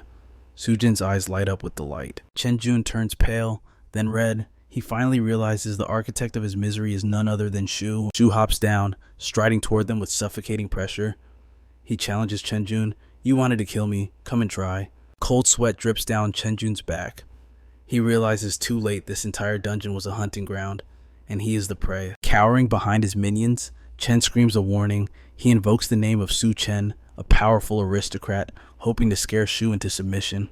Desperate, Chen turns to Sujin, barking orders. He demands she use her imprisonment skill to lock Shu down so they can execute him. But Sujin stands firm. She refuses to help, declaring that Chen Jun is reaping exactly what he sowed. Cornered, Chen orders his guild to attack, but his men tremble in their boots, too terrified to fight a monster who soloed the boss. Chen ups the stakes. He screams a bounty of $5,000 for Shu's head. Blinded by greed, the mob roars and charges. As the swarm descends, Shu walks forward calmly. Then, the slaughter begins. He harvests the lives of the pavilion members like a grim reaper. Seeing Shu occupied with the slaughter, Chen Jun signals his elites to bypass the fight and seize the dungeon objective. But Shu is never alone. His armored scorpions burst from the ground, blocking the path. A foolish guild member steps up, boasting he will crush the bugs. He swings his blade with full force only to watch the steel shatter against the scorpion's carapace. Suddenly, a rain of arrows decimates the misty pavilion ranks. A booming voice offers 20,000 wen to anyone who slaughters Chen Jun's guild. Confusion reigns. Who is this mysterious benefactor funding their destruction? Total war erupts. The guilds clash in a frenzy of steel and blood. And in the center of the storm stands Shu, calm, emotionless, an absolute ruler amidst the chaos. Lu Yao steps forward, radiating arrogance. He tells our hero to stand back and brazenly challenges the opposing guild to face him instead. But looking at Brother Yao's grandstanding, our protagonist can only sigh. This guy is truly a headache. Chen Jun is furious. He screams at Yao, demanding to know why the Supreme Guild is attacking him when he holds no grudge against them. Lu Yao smirks, keeping his real motives hidden. He declares he simply wants a wallet measuring contest. He wants to see if the rumors are true, that the guildmaster of Misty Rain can really solve everything with money. Then he drops a bombshell. Lu Yao offers Chen Jun's own subordinates a staggering prize of 1 million just to take their boss's head. Greed flickers in their eyes at that astronomical sum, but a terrified Chen Jun plays his trump card, screaming that the Chen and Su families will hunt down anyone who dares to betray him. But the squabble is cut short. The earth itself begins to quake. A colossal nightmare rises from the shadows right before their eyes. Shuo instantly analyzes the threat. It is a berserk demon. It seems the boss monster was forced into a violent frenzy as its level dropped. And the cause: the Supreme Guild's earlier arrow barrage. Their relentless attacks forced the injured undead to mutate just to survive. The system alert rings out. The entity has evolved into a level 17 3-star boss, the Dark Undead Tyrant. Faced with such overwhelming killing intent, Lu Yao's arrogance crumbles into pure terror. As the tyrant unleashes its first devastating strike, a new notification pings. The dungeon's logic has shifted, and the exit gate finally grinds open. Chen Jun sees his chance to escape. With a malicious grin, he deliberately pulls the monster's aggro toward Lu Yao, planning to use him as a meat shield. It works. The tyrant turns its gaze on Brother Yao as he screams for salvation. Our hero commands his pet scorpion to intercept the lethal blow. But against a berserk boss, Shuo knows his loyal pet is taking massive damage to hold the line. Meanwhile, the cowardly Chen Jun rushes for the exit, mocking them that they are 10,000 years too early to kill him. Shuo's blood boils as Chen Jun disappears through the gate. He wants to chase the rat down, but if he leaves now, Brother Yao is a dead man walking. He makes his choice. Shuo dashes in front of Lu Yao, activating his ice cone skill to freeze the demon lord in its tracks. He hauls Yao to safety. Just as the monster shatters its icy prison, they barely roll away from the crushing impact. The level gap is too wide. A level 17. Boss has defense stats that make our protagonist's attacks look like mere scratches. There is no other way. He has to solo this beast. Shuo unleashes a barrage of fire missiles. Brother Yao screams at his guild members to assist, but they are frozen in fear, refusing to approach the monster. The tyrant is too fast. It slashes Shuo's shoulder, drawing blood. Our boy realizes he is dancing on a razor's edge. One mistake means death. As the monster raises its claw to finish him while he is down, Sujin bursts onto the scene. She casts a high-tier binding spell, declaring she will be his support while he deals the damage. The tide turns. With her locking the beast down, Shuo's attacks finally begin to shred through the monster's health bar. The onlookers watch with jaws dropped, unable to believe two people are overwhelming a 3-star boss. Lu Yao finally recognizes the beautiful mage. She's the heiress of the powerful Su family, a genius confining mage. Yet, Yao knows the heavy hitting is all thanks to our hero. He is the only one capable of slaying this nightmare. Delusional as ever, Brother Yao arrogantly claims that if he were part of that team, they would have killed the boss 1,000,000 times over. Drool practically dripping from his mouth. He plots to recruit both Shuo and Sujin to his supreme guild immediately. His subordinates whisper that he is dreaming those two are in a league of their own, far beyond their guild's level. Back in the fight, the duo is relentless, pushing the monster to its limit. The boss is on its last legs. Suddenly, Shuo whispers the truth to Sujin. He is the legendary anonymous player. Sujin pauses, processing the shock, before unleashing her ultimate move. She blasts the demon with a blinding flaming light, vaporizing it instantly.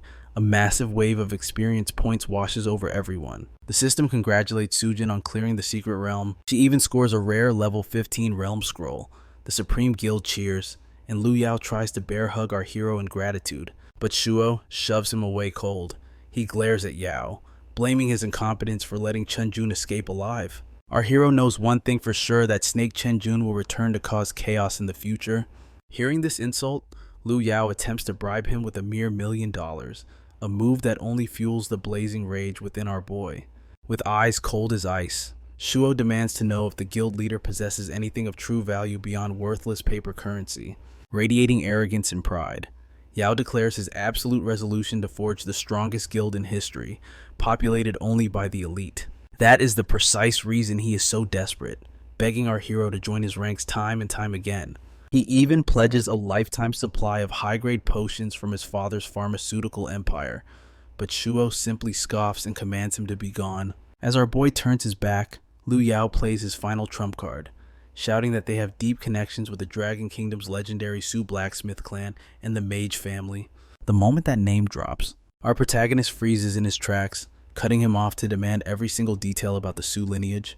Lu Yao boasts that his father and the Su patriarch are old comrades, guaranteeing access to any custom-forged equipment they desire. Shuo's mind races with calculation, knowing that handcrafted masterworks from a blacksmith far outstrip anything the system store can offer. Eager to please, Liu Yao quickly pivots, acting like a loyal lapdog as he promises to supply the gear regardless of guild membership. With this lucrative alliance secured, our hero and Sujin make their way toward the exit, leaving a satisfied Liu Yao waving farewell in the background. Back within the sanctuary of the safe zone, whispers spread like wildfire about Sujin Yan's terrifying power as an epic class user. Sitting nearby, the arrogant Chen Jun basks in reflected glory, boasting to everyone that she belongs to his guild. Suddenly, a scout reports the impossible Sujin has slain the boss demon, meaning Shuo has survived the dungeon too. Hearing this, murderous intent twists Chen Jun's face. His subordinate warns that a direct assault is suicide, given our hero's overwhelming strength. Furthermore, the Supreme Guild backs him, but a sinister glint flashes in Chen Jun's eyes as a devious plan forms in his mind. He recalls the veteran level 30 executioners stranded in the Third World who would happily do his dirty work. Now, all they must do is bide their time until Shuo ascends to that cursed realm. The scene shifts to our duo. Sujin is plagued by anxiety, fearing Shuo might view her as a foe due to her association with Chen Jun. Staring straight ahead, Shuo declares that his vendetta is solely against Chen Jun and no one else. However, he warns that if the Misty Pavilion stands in his way, he will crush them without hesitation. Sujin quickly vows that will never happen. Confessing her own disdain for her guildmate, Sujin Yan offers all the raid drops to our hero, acknowledging he dealt the decisive blow. Shuo accepts the tribute, knowing these resources are vital for boosting his vitality and skill proficiency. Suddenly, a system notification dominates the sky. A massive horde of level 15 zombies has descended upon Norden University. Adrenaline spikes in their veins. This is the final trial required to unlock the Third World. Sensing the gravity of the coming battle, Sujin Yan urges them to maximize their preparations before the slaughter begins. Just then, a pathetic figure rushes forward. It is Lynn, throwing herself at our boy's feet and begging for absolution. Shuo looks down at her, baffled by the sheer audacity of her act. Feigning terror, she wails that Liu Yao has discarded her like yesterday's trash. Sujin, eyes burning with jealousy, demands to know why this traitor dares to crawl back now after abandoning him in the past. Ignoring her, Lynn tries to twist Shuo's heart, arguing that her betrayal was just natural instinct because every woman desires a wealthy partner. Now that he stands at the summit of power, she claims they are destined to rule this new world together. A cryptic smile curls our protagonist's lips, a reaction that sends a jolt of panic through Sujin. The blood-curdling roar of the undead horde shatters the conversation, signaling their approach. Lynn shrieks in panic, but Shuo coldly orders her to silence her noise, while Sujin steels herself for the impact. With a side-eye full of indifference, our boy tells his ex to get lost, erasing her from his future. She freezes in disbelief, unable to reconcile this cold tyrant with the man she knew, asking why he has changed. She is certain that the old Zhang Yue would never speak to her with such ice in his voice. Nearby, Sujin clashes with the undead, but the sheer density of the horde threatens to swallow her whole. She calls out for assistance, and Shuo responds instantly, deploying his battle scorpion to cover her blind spots. As the battle rages, Lynn's screams for salvation pierce the air as the zombies close in. Sujin instinctively moves to save her, but our hero blocks her path, declaring that this is the fate Lynn chose, and they will not interfere with karma. Bit by bit, the undead tear into her flesh, and it becomes grimly apparent she has no revival scrolls to cheat death this time. Within moments, the ravenous horde completely overwhelms Lynn, sealing her tragic fate. With cold rationality, our protagonist turns his back on the carnage. He suggests they resume the mission immediately. Deep within his soul, the memories of Zhang Yue stir. He gazes at her, nostalgia washing over him like a tide. But reality strikes hard. The zombie wave has engulfed Norden City. For now, he and Sujin must vanish into the shadows and wait out the storm. Shulo's mind races toward his true objective, the hidden passage. He urges Sujin to recover her strength, yet her eyes linger on him, filled with quiet worry. There is no time to waste. Stepping toward a swirling portal, he declares he has unfinished business to settle alone. Sujin pleads to join him, but his resolve is iron. He turns his back on her, leaving no room for argument. Moments later, he stands before the gaping maw of the undead hospital. Stepping into the gloom, He calls forth his loyal beast, the armored scorpion. The dungeon trembles before their might. Man and beast tear through the trials, and a golden light engulfs him. Level 19 achieved. The path is clear. Only one obstacle remains to conquer the second world, the boss demon. He pours massive amounts of energy into his companion.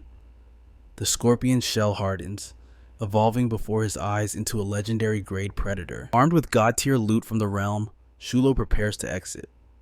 It is time to face the final horde waiting outside. Suddenly, his system pings. Sujin asks to hunt the boss now that the wave has passed. Lu Yao chimes in with intel, level 20, 3-star difficulty. Shulo's eyes narrow. He knows exactly what needs to be done. Sujin is a powerhouse, but he cannot abandon Lu Yao. The man helped him once, and Shuo always repays his debts. He sends the coordinates. Meet at the Undead Emperor's Gate. 15 minutes. The team is assembling. Outside Norden City, the party gathers, but Lu Yao has brought an army, his entire guild. Sujin scoffs, unimpressed by the crowd. Lu Yao laughs nervously. I know our boss can solo this. He gestures to Shuo, but surely safety in numbers is wise. With a shrug, Shuo accepts. Cannon fodder or support, it makes no difference. The air hums as a system window materializes. Do you wish to challenge the final boss? Without hesitation, he presses agree. The dimension tears open. Shuo and Sujin take point, leading the charge into the abyss. They emerge into a desolate wasteland. Towering before them stands the Undead Emperor, a level 20. 3-star nightmare. Its size is colossal. Compared to the Boar King of the First World, this entity is a god of death. Terror grips the guild members. Their knees shake. How can mere mortals survive against such overwhelming pressure? Shuo remains calm amidst the panic. Keep your distance, he commands. Do not engage blindly. He raises his hand, summoning his armored scorpion. The true battle begins now. Thanks to the Hidden Realm's bounty, both Shuo and his pet are surging with power. They are ready to match this titan blow for blow. Suddenly, the Emperor speaks. Its voice grates like grinding stones. I shall grant you all a taste of true death. Clash. The armored scorpion charges while Shuo weaves his mana. A super fireball explodes against the beast. This is no longer a desperate struggle. With his legendary gear, Shuo dominates the battlefield. The Emperor roars, smashing the earth. The ground splits as grotesque tentacles erupt from the fissures. Chaos ensues. The guild members scramble for safety while the scorpion locks horns with the monstrosity. The scorpion takes a heavy hit. Its carapace cracks. Heal it, Lu Yao screams, pouring restorative light into the beast just in time. The Emperor aims for Shuo, but the loyal pet intercepts the blow. Simultaneously, Sujin unleashes her crowd control, binding the monster in rage. Shuo, now, she screams, straining against the pressure. I can't hold him forever. The demon mocks them as filth. Shuo simply smirks, his eyes cold. You talk too much for a weakling.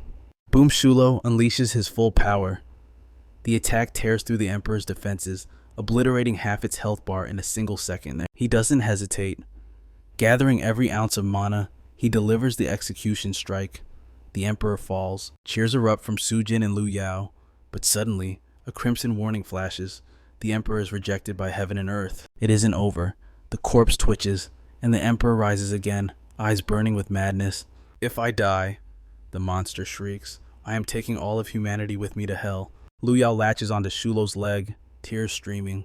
Boss, save me. I'm out of resurrection scrolls. I don't want to die. The world begins to crumble. Magma surges from the depths, swallowing the battlefield. The escape portal flickers in the distance, across a sea of boiling lava. Shuo calculates instantly. He grabs Lu Yao by the collar and scoops Sujin by the waist, a sudden intimacy that leaves her stunned. Go! He hurls them onto his scorpion's back and commands the beast, launch them to the portal. Flying through the air, Lu Yao and Sujin scream in terror. Unable to comprehend Shulo's reckless plan, with a massive heave, the scorpion launches them across the threshold, shattering the barrier to reach the other side. Sujin's heart pounds as she stares at the fading rift. Terrified for Shuo, the portal is collapsing, and our boy is still trapped inside. Just as the beast flings him toward the light, he recalls it into his inventory. But the gateway is shrinking fast. Disaster strikes. Molten lava erupts directly in his path, killing his momentum. He slams his weapon down to break, but the heat is overwhelming. Safe on the other side, Sujin and Lu Yao watch in pure agony, praying for a miracle as the dimensional door seals shut. The portal snaps closed like the jaws of a beast, but at the very last second, a shadow bursts through the void. It is him. Relief washes over Lu Yao and Sujin like a tidal wave. They rush to his side, frantic questions spilling from their lips. He waves off their concern with a cocky grin. Despite the explosion scorching his skin, he stands tall, just a few scratches for a legend in the making. Ding the system announces their victory. User 0, Sujin Yan, and Supreme Starburst have conquered the second world, overjoyed. Brother Yao swears a blood oath to give Shuo 1 million yuan as tribute. With the battle won, our protagonist turns toward home for well-deserved rest, but peace is short-lived. A voice calls out from the shadows. It is a warning. The snake, Chen Jun, has slithered out of the misty pavilion. He will stop at nothing to claim Shulo's head. As our boy departs, Lu Yao seizes the moment. He turns to the ice-cold beauty, Sujin Yan, offering an alliance to rule this world together. But the solitary queen turns him down cold. She walks her own path. Brother Yao takes the rejection with a smile. Fate may bring them together again. For in his heart, he knows a bond of friendship has been forged in fire. Welcome to the third world, the realm of approaching death. Brother Yao and his guild rise from the grave pits, stepping into the ominous safe zone. Ambition burns in Yao's eyes. They must grind, level up, and become the first legends to breach Jining province. Crack without warning. A heavy boot crushes Lu Yao's hand into the dirt. Agony tears a scream from his throat. The attacker sneers, demanding the location of the boy named Shuo. The Supreme Guild is under siege. Yao struggles to his feet, defiance blazing in his gaze. He jabs a finger at the tyrant, refusing to betray his brother in arms. Fear ripples through the guild. One member whispers, trembling, they should just summon the monster, our hero, to handle these high-level veterans. But loyalty is Yao's creed. He refuses. The mercenary draws a blade, cold steel promising death unless Shuo appears. The blade plunges into Brother Yao's chest, but nothing happens. The steel meets an invisible wall, leaving the crowd stunned. Confusion spreads like wildfire. How could these low levels survive the second world? They haven't even reached level 20. The system protects the weak. A gap of 10 levels triggers the novice safety barrier. The mercenaries are too strong to hurt them here. Run a guild member shouts the order, but hope is fading fast. Escape is a luxury they cannot afford. The safety barrier fails against brute force. The thugs, level 25, class shifters, unleash a brutal physical beatdown. Dust settles over the beaten guild.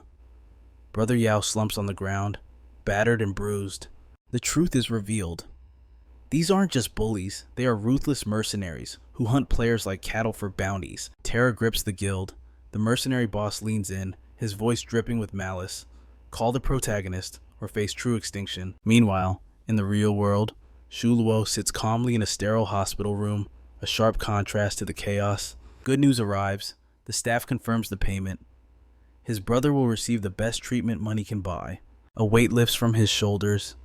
He thanks them with genuine warmth and ends the call. He checks his phone. A massive transfer from Lu Yao. The financial nightmare is over. Finally, he can breathe. But destiny never sleeps. His phone rings again, shattering the moment. It is a desperate cry for help. A member of the Supreme Guild screams through the speaker, "Save President Yao." Back in the digital hellscape, Yao kneels in defeat. Chen Jun's hired killers stand like vultures, waiting for their prey. Suddenly, the atmosphere shifts. A mercenary alerts the boss. Something wicked this way comes. He has arrived. Shuo strides out of the mist like a god of war. His voice cuts through the air. Release them, now. The boss laughs, eyes greedy. There is a massive price on Shulo's head. Tonight, blood will flow. Desperate to save his friend, Brother Yao screams an offer. 100 million. He tries to buy their safety. Greed flickers in a minion's eyes. But the boss silences him with fear. Betray Mr. Gu, and death is certain. They have no choice but to fight. They sneer at our hero. A mere beast tamer without his pets, he is nothing to them. Fools. An assassin lunges, blade aiming for the heart, but Shuo doesn't flinch. Frost explodes. The enemy is frozen instantly in a prison of ice. Another tries his luck. Shuo snaps his fingers. Inferno. The attacker is incinerated in seconds. The boss watches in horror. How can a low level wield such power? The boss realizes the danger. He strikes from the shadows. A coward's blow. Steel meets flesh. Shuo is wounded. Bloodlust flares in the assassin's eyes. With a maniacal grin, he launches himself at our boy, ready to deliver a fatal blow. Shuo instantly recognizes the terrifying speed of a level 30 assassin. He has no choice. He summons his armored scorpion to intercept. But the difference in power is too great. The assassin blurs past the scorpion before it can even twitch, charging straight for Shuo's throat. There is nowhere to run. Our protagonist grits his teeth and steels himself for the inevitable impact. Suddenly, Sujin descends like a Valkyrie. She casts confining flaming light to bind the enemy, giving Shu the perfect opening to blast him with a roaring fireball. The assassin's eyes bulge in disbelief. How could a mere level 20 beast tamer inflict such catastrophic damage? It should be impossible against a level 30 assassin clad in impenetrable gold tier armor. With the enemy reduced to ash, Shuo turns to Sujin, thanking her for once again being his guardian angel in the heat of battle. Sujin simply smiles and calls it destiny. Of course, she conveniently leaves out the part where she stalks his online location 24/7. Brother Yao and his guild members bow their heads in shame, apologizing profusely for dragging Shuo into this mess. But Shuo waves off their concern. He reveals the dark truth: these assassins were never after the guild. They came for him alone. Sujin's expression darkens. She suspects the puppet master pulling the strings is none other than Chen Jun, whose recent behavior has been reeking of treachery. Needing answers, our boy cuts through the speculation and asks the real question: who exactly are these relentless killers? Brother Yao explains with a grim look. They are the Assassin Mercenary Group, a shadowy organization founded 10 years ago. Sujin adds a crucial detail: there are over 50 killers in their ranks, yet strangely, not a single one has surpassed level 30. Yao is baffled. 10 years in this hell and no growth. Shuo reveals the system's secret: without a second job advancement, breaking that level barrier is impossible. It is an absolute iron wall that no amount of grinding can overcome. A Supreme Guild member cries out in realization: these scumbags have spent a decade preying on weak players to steal their gold attribute gear. However, something does not add up for Brother Yao. He hesitates, recalling that he offered them a fortune to stop. If they were just greedy bandits, they would have taken the gold and walked away. Shuo's eyes narrow. This isn't about greed, it is a command. Someone is forcing their hand, which means another attack is inevitable. Yo warns them gravely: they survived once by luck. But facing a coordinated strike from level 30 elites again, that is a death sentence. Seizing the moment, Shuo turns to Yao. He needs a favor. Can the Xiao family's legendary crafters forge him something special? Lu Yao agrees instantly, asking for the specifications. Our hero's request, however, is oddly specific. He doesn't care if the gear is under level 20. All that matters is that it possesses the Heart of Demon effect. As Shuo departs, Yao is left confused by the strange request. But to Shuo, this isn't just gear, it is the key to surviving this unforgiving world. Meanwhile, back in reality, Chen Jun is exploding with rage. How could they lose to a trash beast tamer? The mercenary leader, Shashupachi, steps forward. With cold eyes, he swears he will hunt down the target and finish the job personally. Chen Jun's voice drops to a lethal hiss. There will be no room for failure this time. Back in the game, our hero is refining his power, his mind racing. He knows he cannot defeat an army of assassins in a head-on clash. The third world brings a nightmare spike in difficulty.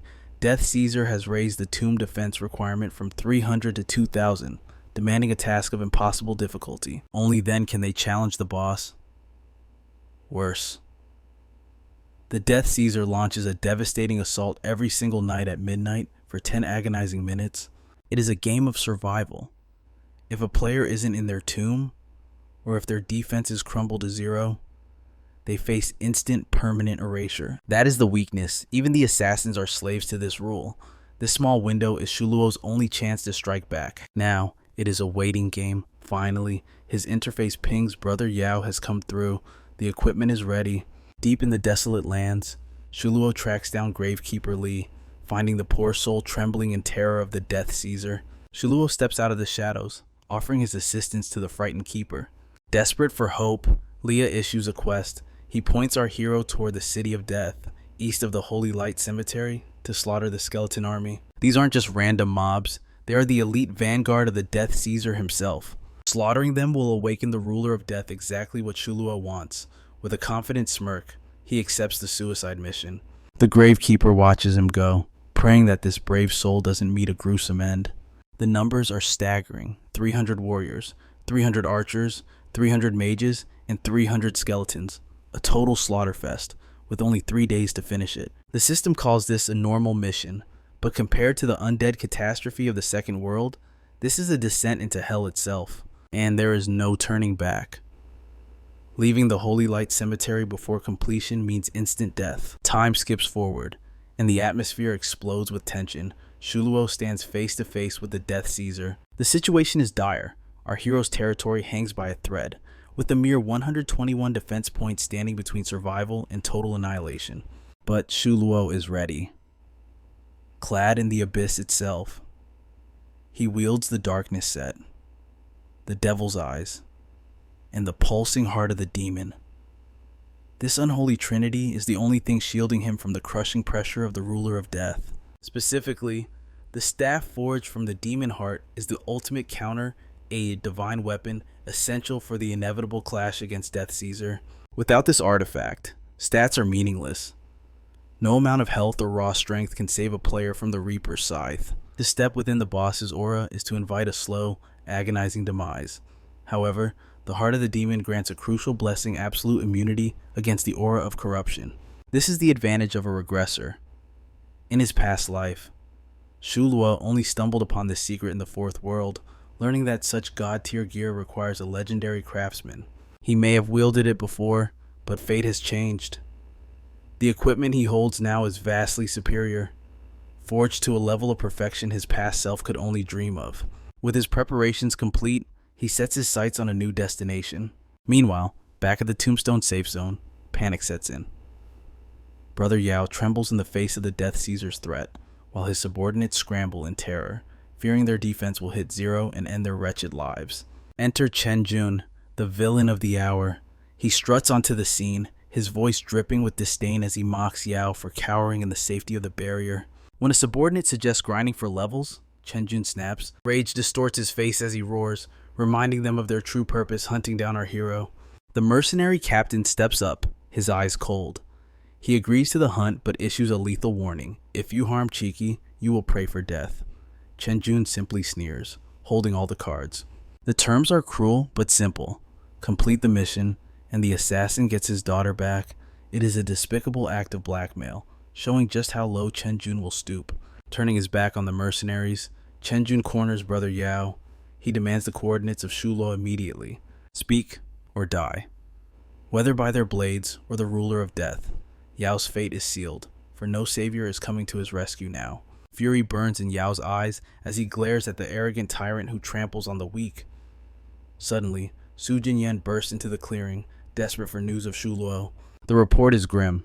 The hero is gone, having vanished the moment he secured the equipment from Yao. A dark realization spreads through the crowd like a plague. Did Shuo play them all? Did he use them solely to acquire the gear for his own battle? The accusation hangs heavy in the air. He has fled, abandoning them to face the assassin squads and perish miserably in the Holy Light Cemetery. Yet, amidst the sea of doubt, one man stands firm. Lu Yao refuses to waver. His faith in our protagonist is unshakable, and his loyalty is rewarded. At that very instant, a notification chimes. It is Shuo, reaching out from the shadows. Yao beams with pride, flaunting the connection. Watching this, an envy flares within Sujin. Why did he contact Yao and not her? A fire lights in her heart. She must prove she is the superior ally. Lu Yao wastes no time. He relays the critical intel Chen Jun has breached the Third World with 10 elite assassins. He explains the vile blackmail scheme involving the kidnapped daughter of the top-ranked killer. With the warning delivered, he asks the burning question: where are you right now? Shulo's reply is calm and chilling. He is standing in the heart of danger itself, the city of death. Cutting to the desolate streets of the city of death, Sujin shudders, noting that the monsters here range from level 25 to 28. For them, this is a suicide mission. Suddenly, the ground erupts. A rotting hand bursts from the soil, seizing Sujin and tearing a terrified scream from her throat. As the abomination lunges to claim her life, the air instantly drops to absolute zero. An ice cone spell shatters the monster in midair. In the same heartbeat, a strong hand catches her before she falls. It is him Shuo has returned, With one arm wrapped protectively around her waist and the other obliterating the threat, he exudes absolute power. Sujin face flushes crimson, her heart racing not from fear, but because he has saved her once again. Meanwhile, back in the safety zone, whispers circulate. Players gossip about Chen Jun and the mysterious leader who carried him through the second world. Money talks, one sneers. As long as the coin is good, morals mean nothing to a mercenary. But for the assassin captain, it isn't about money anymore. Driven by a father's desperation, he swears a brutal, agonizing death upon our boy. Just then, a cloaked figure darts past the perimeter. The assassin lunges, but the shadow is too fast. He lets the stranger go, sneering that death awaits anyone foolish enough to wander alone. Later, an informant slides up to Lu Yao. He whispers urgent news about the assassins, confirming they are hunting a specific target named Jiang Yua within the graveyard. Lu Yao's expression remains unreadable. He slips the man a heavy pouch of coins, buying not just information, but silence. The informant nods, disappearing into the crowd, richer and wiser. Tension boils over within the Supreme Guild. A member slams his fist down, insisting Shuo is merely using them as bait and demanding they cut ties immediately. Brother Yao stands like a stone wall. He is using no one, he roars, ordering them to retreat to the safe zone. The member argues back, terrified of facing the high-level mercenaries alone. Enough. Lu Yao's aura flares with genuine anger as he silences the coward with a single glare. He bets everything on Shuo. His trust is absolute. The scene shifts back to the gloomy atmosphere of the City of Death. Side by side with the hero, Sujin expresses her gratitude. She asks about his progress, expecting a miracle. Shuo simply shrugs, claiming he has only gained one level, but coming from a monster like him, one level is a terrifying leap in power. Jinian stared in disbelief. How could he call that slow? He had leveled up at a terrifying speed in just a couple of days. While she marveled, our protagonist was already fighting the next war in his mind, plotting survival against the ruler of death. The situation was critical. The graveyard's protective barrier was crumbling. It could barely withstand 3 more assaults. It was a death sentence. If the ruthless mercenaries didn't slaughter them, the god of death would claim their souls within 2 days. Time was bleeding away. He turned to Sujin, demanding potions, promising to pay 120% of their value for immediate aid. Sujin didn't hesitate. She accessed her inventory and materialized 6 distinct vials, masterfully brewed by her sister. As the glass touched his hand, she realized the truth. He wasn't just preparing, he was desperately gathering power to face the assassins. But his plan was far more reckless. He needed to surpass the mercenaries' limits, sustaining a power overload for 3 agonizing days. The human body had limits in this dimension. Sujin trembled with worry, but Shuo's gaze was made of steel. There was no turning back. Moved by his resolve, she stepped forward to fight. But our hero refused instantly. The monsters ahead were nightmares she wasn't ready for. She wasn't backing down. Flash, she revealed a new set of high-tier equipment, proving she would not be a burden. A nervous laugh escaped him. Faced with her stubborn spirit, our boy finally relented and allowed her to join the party. Tactics shifted immediately. His priority became her survival, while Sujin's heart raced thrilled to finally battle alongside her crush. 3 days remain. They had to grind relentlessly, pushing their levels and upgrading the legacy gear from his past life. Then, a memory sparked. He recalled a level 25 secret realm, the infamous Skeleton Island. This was the key. Securing the secret realm scroll and clearing the mission would grant the explosive experience points he needed. Sujin gripped her weapon, her eyes burning with eagerness to prove her worth. Challenge accepted, space warped, and a portal manifested. Stepping through, they arrived on the desolate island, greeted by the NPC mage, Lao Ruer. The mage looked down at them, asking the eternal question, were they truly prepared to face the monsters lurking in the dark? Shula nodded. Lao Ruer tossed him a token of Grim Talisman and wished them luck against a likely death. Ding, a system window appeared. Eliminating the skeletons would grant 10 refining chances, costing 20 alternate energy each, with a chance for a gold mission. But a shadow crossed Shulo's face. Sujin noticed the tension. He explained the gamble. Refining the gold order was possible, but it was a massive time sink. Panic set in for Sujin. That process burned through alternate energy like wildfire, a resource normal players simply didn't possess. Our hero smirked, glancing her way. For ordinary men, impossible, but for him, alternate energy was infinite. With confidence soaring, they charged forward, steel met bone as they tore through the mission. Hours passed. Demons fell by the dozens, but the order refused to upgrade. Sujin was gasping for air, exhaustion setting in. Finally, success. The interface flashed gold, but a new timer started ticking. He had 2 hours to level up, or the order would vanish. Pressure, no. Our protagonist thrived on it. He was ready to ascend. Shuo called it luck, but Sujin knew better. This was the terrifying power of his unlimited energy reserves. The warm-up was over. They braced themselves. The death god's shadow was looming, ready to descend at any second. With only 2 hours on the clock, they had to return to the secret realm. High-level dungeons awaited, the only way to gain the strength needed to survive. But first, the catalyst, he activated the golden order. The world shifted. Shuo upgraded Skull Island into a hidden secret realm before their eyes. New objective, must slaughter 40 skeleton warriors and execute their guardian, the skeleton general, Hera. The earth trembled. A massive portal ripped open. Out rode the guardian, a level 26 lord monster, flanked by a legion of undead. The general raised his blade. A silent command echoed, wipe out the intruders, leave no one alive. A direct clash was suicide. Our hero signaled a retreat. They had to split the squad and lure the enemy away to survive. Adrenaline pumped as they sprinted, the bone army snapping at their heels. Mid-run, he shouted, "How many targets can you control at once?" Sujin panicked. She had no idea. She had never pushed her limits this far. Hide, he commanded. Control as many as you can. Create a kill zone for me. He stopped, turning to face the skeletal tide alone. As they lunged, he roared the signal, "Now, Sujin." Her magic took hold, freezing them in place. In that split second, our protagonist unleashed a torrent of hellfire, incinerating the mob. The skeleton general watched his army turn to ash. Rage, cold and absolute, flared in his empty sockets. The lord monster dismounted, drawing his weapon to end them personally. Our hero checked the stats, and his blood ran cold. He was completely outmatched. However, the cost of power was high. Sujin's mana reserves were hitting rock bottom due to the strain of her multi-control ability.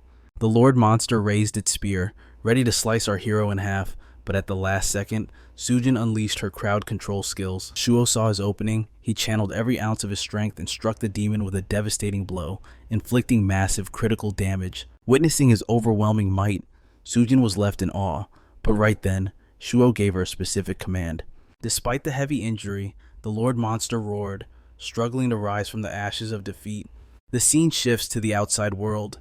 Chen Jun stood guarding the secret realm's portal, while his confused guild members demanded answers. His eyes cold, Chen Jun declared a lockdown. With the realm's rules changed, he intended to block anyone from entering.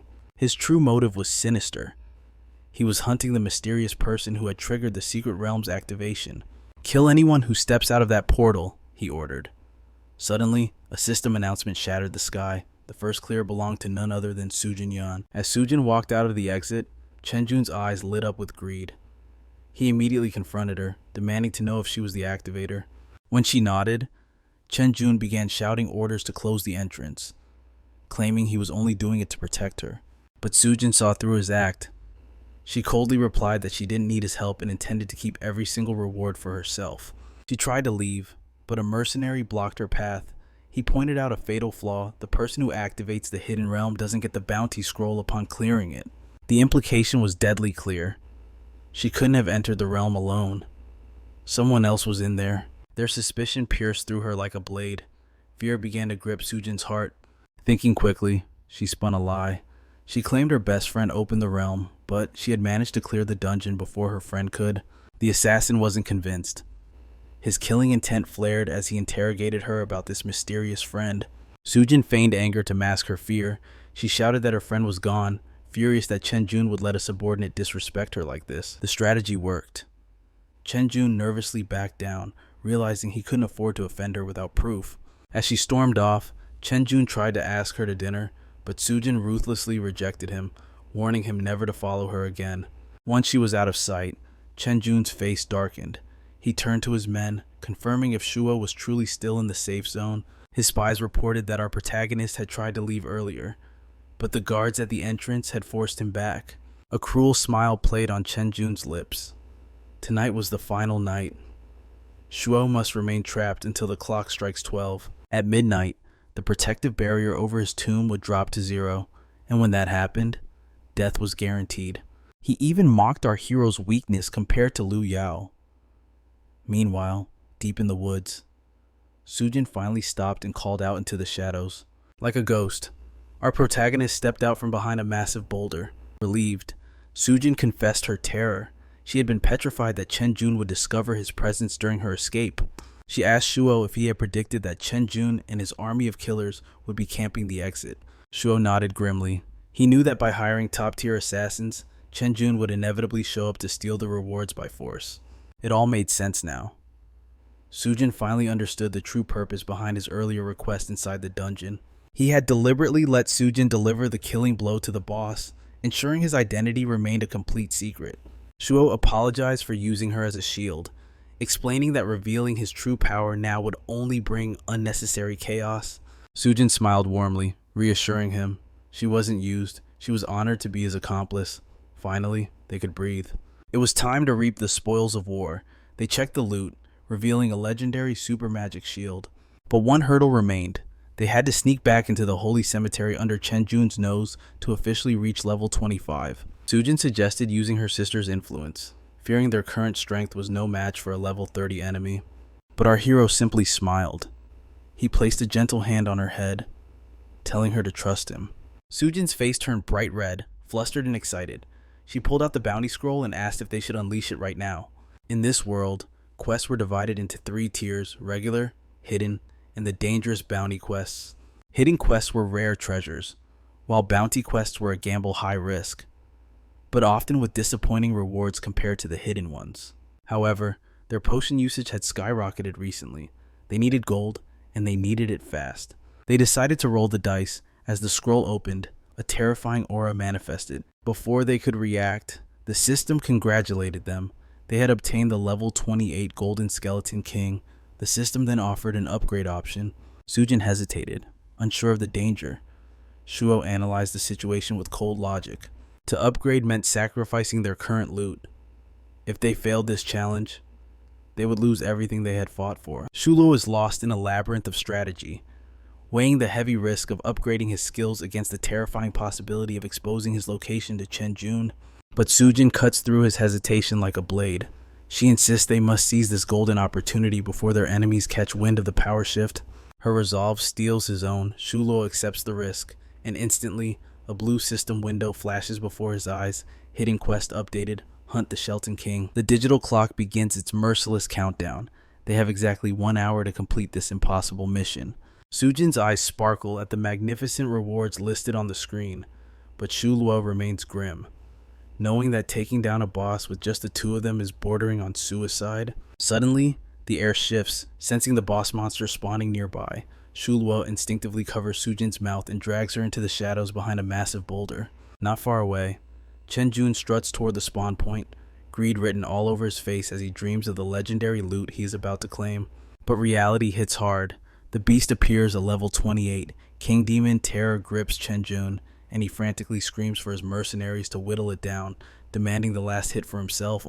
The mercenary leader ignores the whining, his eyes locking onto the colossal beast with cold professionalism. He barks orders to his squad and charges headlong at the demon. They strike in a synchronized formation, chipping away at the monster's health with calculated precision. Hidden in the gloom, Shuo and Sujin hold their breath, watching the chaotic battle unfold like spectators in a deadly coliseum. Sujin whispers, wondering if Shuo intends to wait until the beast is exhausted to steal the glory at the final moment. A sly grin spreads across Shuo's face as he quotes the ancient proverb, "The mantis stalks the cicada, unaware of the oriole waiting behind."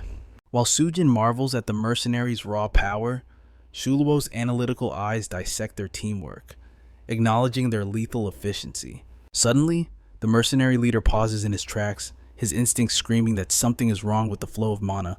He senses a disturbance in the air and mutters his dark suspicions to one of his subordinates. Meanwhile, Chen Jun continues his verbal abuse, threatening the assassins if they fail. One mercenary finally snaps, poisoning the leader's mind against their arrogant employer. The seeds of discord bloom instantly. The leader's patience snaps, his fury shifting from the monster to the ungrateful Chen Jun. Fate, however, is cruel. The argument takes place right next to the boulder concealing our silent duo. In a blind rage, the leader smashes his weapon against the rock. Debris flies everywhere. And suddenly, Shuo and Sujin are exposed to the world. Shuo doesn't flinch. He steps out with the grace of a king, though this ambush wasn't part of the plan. The assassin leader sneers, challenging him instantly, thinking this is easy prey. Chen Jun's jaw drops. He screeches in disbelief, demanding to know how Shuo escaped the safe zone and ended up here. To his twisted logic, Shuo should be cowering in safety, not standing on the front lines of a boss raid. Seeing Sujin at his side shocks him even further, but she shuts him down cold, telling him to worry about his own neck instead of hers. Humiliated and enraged, Chen Jun explodes. He commands the mercenaries to honor their blood contract and slaughter them both immediately. The leader signals his men to encircle the area. The atmosphere crackles with tension. Shuo prepares for a death match. In a blur of motion, the assassin leader vanishes, dashing toward Shuo with overwhelming killing intent. Danger Shuo shoves Sujin to safety and takes the brunt of the impact himself, crashing hard onto the unforgiving earth. The mercenary looms over him, a cruel promise on his lips to end Shuo's life with his own bare hands. But Sujin is not a damsel in distress. She counterattacks, vowing to protect him while she distracts the enemy. Shuo unleashes a triple cast spell, blasting the leader back with devastating force. Chaos erupts. The king demon, ignored for too long amidst the infighting, goes completely berserk. The mercenaries lose their formation, screaming for backup as the beast rampages through their ranks like a natural disaster. The leader glares at Shuo one last time before rushing back to contain the monster. Shuo's mind races. He needs an opening to land the killing blow on the boss. He makes a tactical call. They must focus on eliminating the boss monster first, and deal with the humans later. Meanwhile, back in the safe zone, Lu Yao and his party are huddled together, desperately plotting their survival. Dissent brews among them. One member argues they should have betrayed Shuo to the assassins, while the others sit in guilty silence, even Lu Yao. They watch the mercenaries depart and let out a collective breath, thinking the danger has finally passed over them. But Lu Yao is restless. A heavy feeling in his gut tells him the assassins have likely discovered that Shuo is missing. A teammate urges him to forget it, claiming their only hope now is to scavenge what they can or they will all perish in this dungeon. Lu Yao clenches his fists. His honor won't let him abandon a comrade to the wolves. He cannot leave Shuo to die alone. His declaration stuns the group. They look at him in complete shock, as if he has gone mad. But Lu Yao stands firm. He orders the guild to march toward the city of death, bribing their loyalty with a promise of double wages. He strides out alone at first, a solitary figure of righteousness. Swayed by the money, the grumbling members eventually fall in line behind him. The scene shifts back to the blood-soaked battlefield, where the clash between the assassins and the Demon King reaches its climax. The leader sprints toward the beast, desperate to regain control of the raid. The mercenary captain bellows commands, claiming the glory for himself. His only task is to weaken the beast because he intends to land the killing blow personally. He unleashes a torrent of flowing light magic, but the boss monster reacts instantly. Its massive hand crashes down on Naiba, burying him into the earth with devastating force. The battlefield falls silent. Three opposing forces stand locked in a deadly standoff. Chen Jun trembles, fear gripping his cowardly heart, but the monster offers no respite, launching its first ruthless assault on the group. Shuo and Sujin Yan coordinate perfectly, ready to execute the beast, but suddenly, the mercenary captain charges from the shadows. He refuses to let our hero claim the boss drop. Just as the captain raises his blade to backstab our boy, a mysterious figure strikes. The ambush is thwarted. It is the Supreme Guild Brother Yao's elite squad has finally arrived to protect Shuo. Seeing new enemies enter the fray, the assassin leader roars, ordering his men to slaughter them all. Blades clash and magic explodes as the parties collide. Yet, amidst the chaos, our protagonist remains hyper-focused on the boss monster. The mercenary captain watches Shuo in disbelief. How can a mere rookie possess such overwhelming strength? Greed consumes him. He dashes forward to steal the kill, but Sujin Yan intercepts him again, binding him with her control magic. He knows Chen Jun will destroy him if he fails. Sujin's relentless interference pushes him to the brink of madness. With a roar, he activates a break-free skill, overcoming her control. He drives his sword straight through Sujin's chest. Shuo freezes. His mind races not with grief, but with the realization that his payment for carrying her is gone. As Sujin collapses, she wishes him luck with her final breath before shattering into light, forced out of the instance by the system rules. Now, there are no distractions. Our hero turns his pure fury toward the monster. He triggers 3 high-tier spells simultaneously. A barrage of destruction rains down, maximizing his damage output in seconds. The beast roars one last time before crumbling to dust. A blue window pops up, mission complete. In the distance, Brother Yao watches the smoke clear. The monster's aura has vanished. Our boy has done the impossible. A new power flows into our protagonist. He has obtained a rare defensive skill from the secret realm. Without that skill, surviving the boss's final phase would have been impossible. He ignores his level stats as a new notification appears. Absorb the Golden Skeleton King as a pet.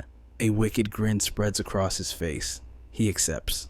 Meanwhile, the vile Chen Jun continues to twist the knife. He reminds the assassin leader that his daughter's life hangs by a thread. He demands every single item dropped by the boss, threatening absolute ruin if he is disobeyed. The captain grinds his teeth. He tries to capture Shuo, but the boy moves like a phantom and escapes. Chen Jun pushes too far. The mercenary snaps. Instead of chasing Shuo, he whirls around and plants a brutal kick squarely in Chen Jun's chest. He presses his blade against the young master's throat. If you touch a hair on my daughter's head, I will butcher you right here. Terrified, Chen Jun stammers, trying to redirect the rage. Forget me if you don't kill Shuo now. His level will skyrocket beyond our control. The captain scoffs, stepping away. He believes he is strong enough to crush our hero whenever he chooses. Nearby, Brother Yao and his guild members tremble in fear. Shuo has disappeared, leaving them to the wolves. The assassin leader's cold gaze falls upon them. He raises his hand, signaling his men to wipe them out. But Chen Jun smirks. He knows the weak point. Shuo will definitely return to save his hapless friends. Back in the shadows, our protagonist checks his status window. Level 25 reached. The Golden Skeleton King now stands at his command. Suddenly, a private message arrives from the Misty Pavilion General. He tries to manipulate Shuo, blaming him for Sujin's death. He claims the Supreme Guild is trapped because of Shuo's cowardice. He accuses our boy of fleeing the battle without lifting a finger. Another message pings. It is Sujin. She begs him to wait until she can respawn so they can fight together. Shuo rejects the offer instantly. He needs no help. He will hunt the leader down and exact vengeance for her alone. Back at the scene, Brother Yao sits broken on the ground, surrounded by enemies, hands covering his face in despair. His face is a swollen mask of bruises. He whispers a desperate prayer, hoping for a miracle. And the miracle answers. Shuo emerges from the darkness. Chen Jun cackles like a maniac, calling him a fool for walking into the trap. Tears stream down Brother Yao's face as he sees his savior. He screams for help. Shuo ignores the taunts. He stares down Chen Jun and the assassin leader. You wanted to kill me, here I am. The veteran leader hesitates, sensing a trap, but Chen Jun is blinded by arrogance. Why wait? Chen Jun sneers. We don't need tactics to crush a trash-tier beast tamer. He signals his goon to act. They drag the battered Lu Yao forward and kick him toward our hero like a ragdoll. Shu gazed at Brother Yao with a hardened resolve, commanding him to flee while insisting he would face this storm alone. But Yao, his face a swollen mask of bruises and blood, grabbed his arm and begged him to retreat, warning that these mercenaries possess power beyond imagination. Yet, our protagonist stood like an immovable mountain. Seeing this resolve, Brother Yao swore that if he left now, he would return with an army to save him. Facing the assassin leader and his horde, Shu smirked with arrogant confidence, beckoning them to come and meet their doom. Bloodlust erupted as they charged, intent on tearing him apart, but in that split second, Shu summoned his nightmare, the Dark Skeleton King. The sheer pressure of the monster froze the air, and terror washed over Chen Jun and the leader as they stared into the abyss of its eyes. Our hero knew the truth. His pet scorpion alone would have been crushed instantly by these elite killers. But fate had smiled upon him. When the Golden Skeleton King devoured the scorpion, it evolved into the rare Dark Skeleton King, unlocking a terrifying new skill tree. That was not all. Shu was now clad in the legendary Necromancer suit, refined to perfection with Demon Slayer artifacts. With defensive boots grounding him and warrior attributes surging through his veins, his power had reached a completely new realm. Every piece of the puzzle was in place, and the hunter was finally ready to face his prey. In a flash, the dark monster unleashed hell. It reaped lives like wheat, a display of power so overwhelming, it seemed like a glitch in reality to everyone watching. Panic set in, and Chen Jun screamed at the leader, demanding he act now if he ever wanted to see his daughter alive again. The leader prepared for battle, but his eyes darted to Chen Jun. In his mind, the urge to silence this blackmailer was growing stronger by the second. Driven by the need to save his daughter and avenge his fallen brothers, he struck from the sky with blinding speed, but Shuo blocked the death blow effortlessly with his staff. Then, a shadow moved. The second pet, born from the recent upgrade, joined the fray. It was a brutal ambush, with 2 legendary pets at his command. Shuo controlled the battlefield completely. The Lord Pet struck from the blind spot while Shuo unleashed a blast of magic, sending the leader flying like a rag doll across the wasteland. The mercenary gasped, his mind unable to process the strength gap, while his subordinates struggled desperately to hold back the Lord Monster. Realizing the danger, the assassin leader barked a new order: ignore the beast, kill the summoner. Shuhi is the one controlling the monster. He commanded his fastest, agile fighters to distract the skeleton lord, while the rest were to focus every ounce of their killing intent on Shu. The plan was set, and they surged toward our protagonist like a pack of wolves, the first blade inches from his throat. Suddenly, a new presence exploded onto the scene. It was the Supreme Guild, and their leader, Li Xiaoyao, stepped forward with the overwhelming aura of a vice president.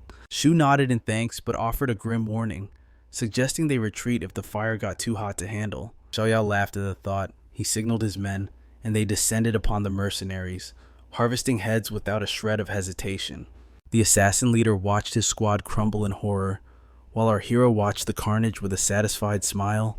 Yet, the enemy leader stood his ground. His warrior spirit was not yet broken. Just as he coiled his muscles to strike, a notification chimed. It was a message stating that Sujin had successfully rescued his daughter, Qiqi, and she was safe. The blade dropped from his hand. Tears of pure relief streamed down his face as he screamed for his men to halt, leaving everyone frozen in shock. But Chen Jun, blind to the atmosphere, kept screaming, continuing to spit threats about the daughter who was no longer his hostage. The assassin leader's expression shifted from relief to pure, unadulterated rage. He grabbed Chen Jun by the throat, declaring that his daughter was safe, and now Chen must face death. Realization dawned on Chen Jun, and despair replaced arrogance as he squealed and begged for mercy. Mercy was not an option. The leader drove his sword through Chen Jun's heart, ending the villain's wretched life instantly. Shu watched warily, knowing the danger this man posed, but the mercenary simply declared that his family came first. He fell to his knees, head bowed low, apologizing to our boy and begging him to convey his eternal gratitude to Sujin. He even swore a solemn oath to spend his life repaying the debt of the lives he had taken. The moment was cut short by Xiaoyao, who coldly stated that 235 of their guild members had been slaughtered, and they intended to collect that blood debt now. Fear returned to the assassins' eyes, but their leader commanded them to stand still. Meanwhile, Shu stepped forward, his intent to kill blazing as he sought to avenge Sujin. With a swift strike, our hero executed the leader. The silence that followed was heavy, as everyone realized Shu was not just a player, but a force of nature. Seeing their boss slaughtered by Shu, the remaining mercenaries snapped, and their grief turned to uncontrollable fury. They drew their weapons to rush our hero, prepared to die for revenge, but suddenly, every single one of their system interfaces lit up. It was a final message from their fallen leader. Qiqi is safe thanks to Shu and his friend. From this day forth, anyone who harms them is banished from the guild. As they read the words from beyond the grave, the killing intent vanished, and shock painted their faces. Our protagonist stood ready, his eyes scanning their expressions for any sign of treachery. As the mercenaries stepped closer, Vice President Li Xiaoyao began to panic, but our boy remained calm, sensing the shift in the destiny of the battlefield. In a single heartbeat, the mercenaries crashed to their knees, bowing in absolute submission to repay the blood debt of the Supreme Guild members they slaughtered. Their voices tremble as they declare one thing: they refuse to let their leader shoulder the burden of this sin alone. To teach them the true weight of being citizens of the Dragon Nation, Shuo declares that blades should be turned against common enemies, not each other. Because protecting one's kin, and defending the honor of the Dragon Nation is the only true path for a player turning his back on them. Our protagonist demands a different kind of atonement. They must pay double the financial tribute for the losses suffered by the Supreme Guild, and dedicate their strength to helping the guild conquer the dangers of the Third World. Faced with these terms, the mercenaries swear their allegiance without a second thought. As Shuo steps through the portal, Xiao Yao watches his silhouette fade, finally grasping why Brother Yao holds this man in such legendary regard. Back in the safety zone, the crowd gasps in awe at his skeleton lord pet, unable to fathom that a mere player could command such an abyssal creature. Meanwhile, our hero analyzes the attributes of his new undead servant. The stats are god tier, but the skill slots remain empty. A memory sparks the 2 ancient skill tomes he received as rewards. The time has come to unleash their potential. Just as he tinkers with the system, Sujin rushes toward him, breathless. Her first words cut through the noise. Did he kill Chen Jun? Our protagonist shakes his head. He admits he intended to strike the final blow, but it was Pai, the leader of assassins, who took the kill. A heavy sigh of relief escapes her lips, prompting Shuo to question her fear. The truth is terrifying. Chen Jun is the only son of Chen Yi, a man who would burn the world to avenge his bloodline. Our hero gazes at her, realizing Sujin is a diamond in the rough, first sacrificing her life, and now rushing to warn him of danger. For a fleeting moment, Sujin's heart races, hoping he has finally noticed the feelings blossoming within her. But when he calls her a loyal partner, the light in her eyes dies.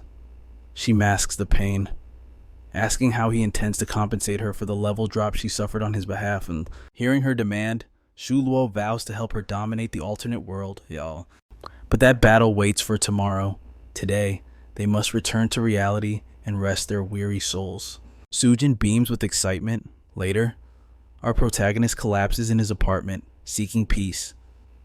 But the silence is shattered by a call from an unknown number. He picks up, and a familiar voice echoes from the other side. It is Pai.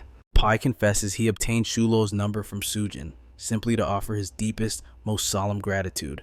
Gazing at his daughter, Pai reveals the truth of a father's heart. He walked the path of darkness solely to protect her smile. He swears to abandon his dirty tricks and dedicate his blade to cleansing the alternate worlds. Shuo acknowledges his resolve with respect. The next morning, a knock disturbs our hero's slumber. A courier stands there, holding a parcel that demands a signature. Suspicion clouds Shulo's mind. He ordered nothing, and in this world, surprises are rarely gifts.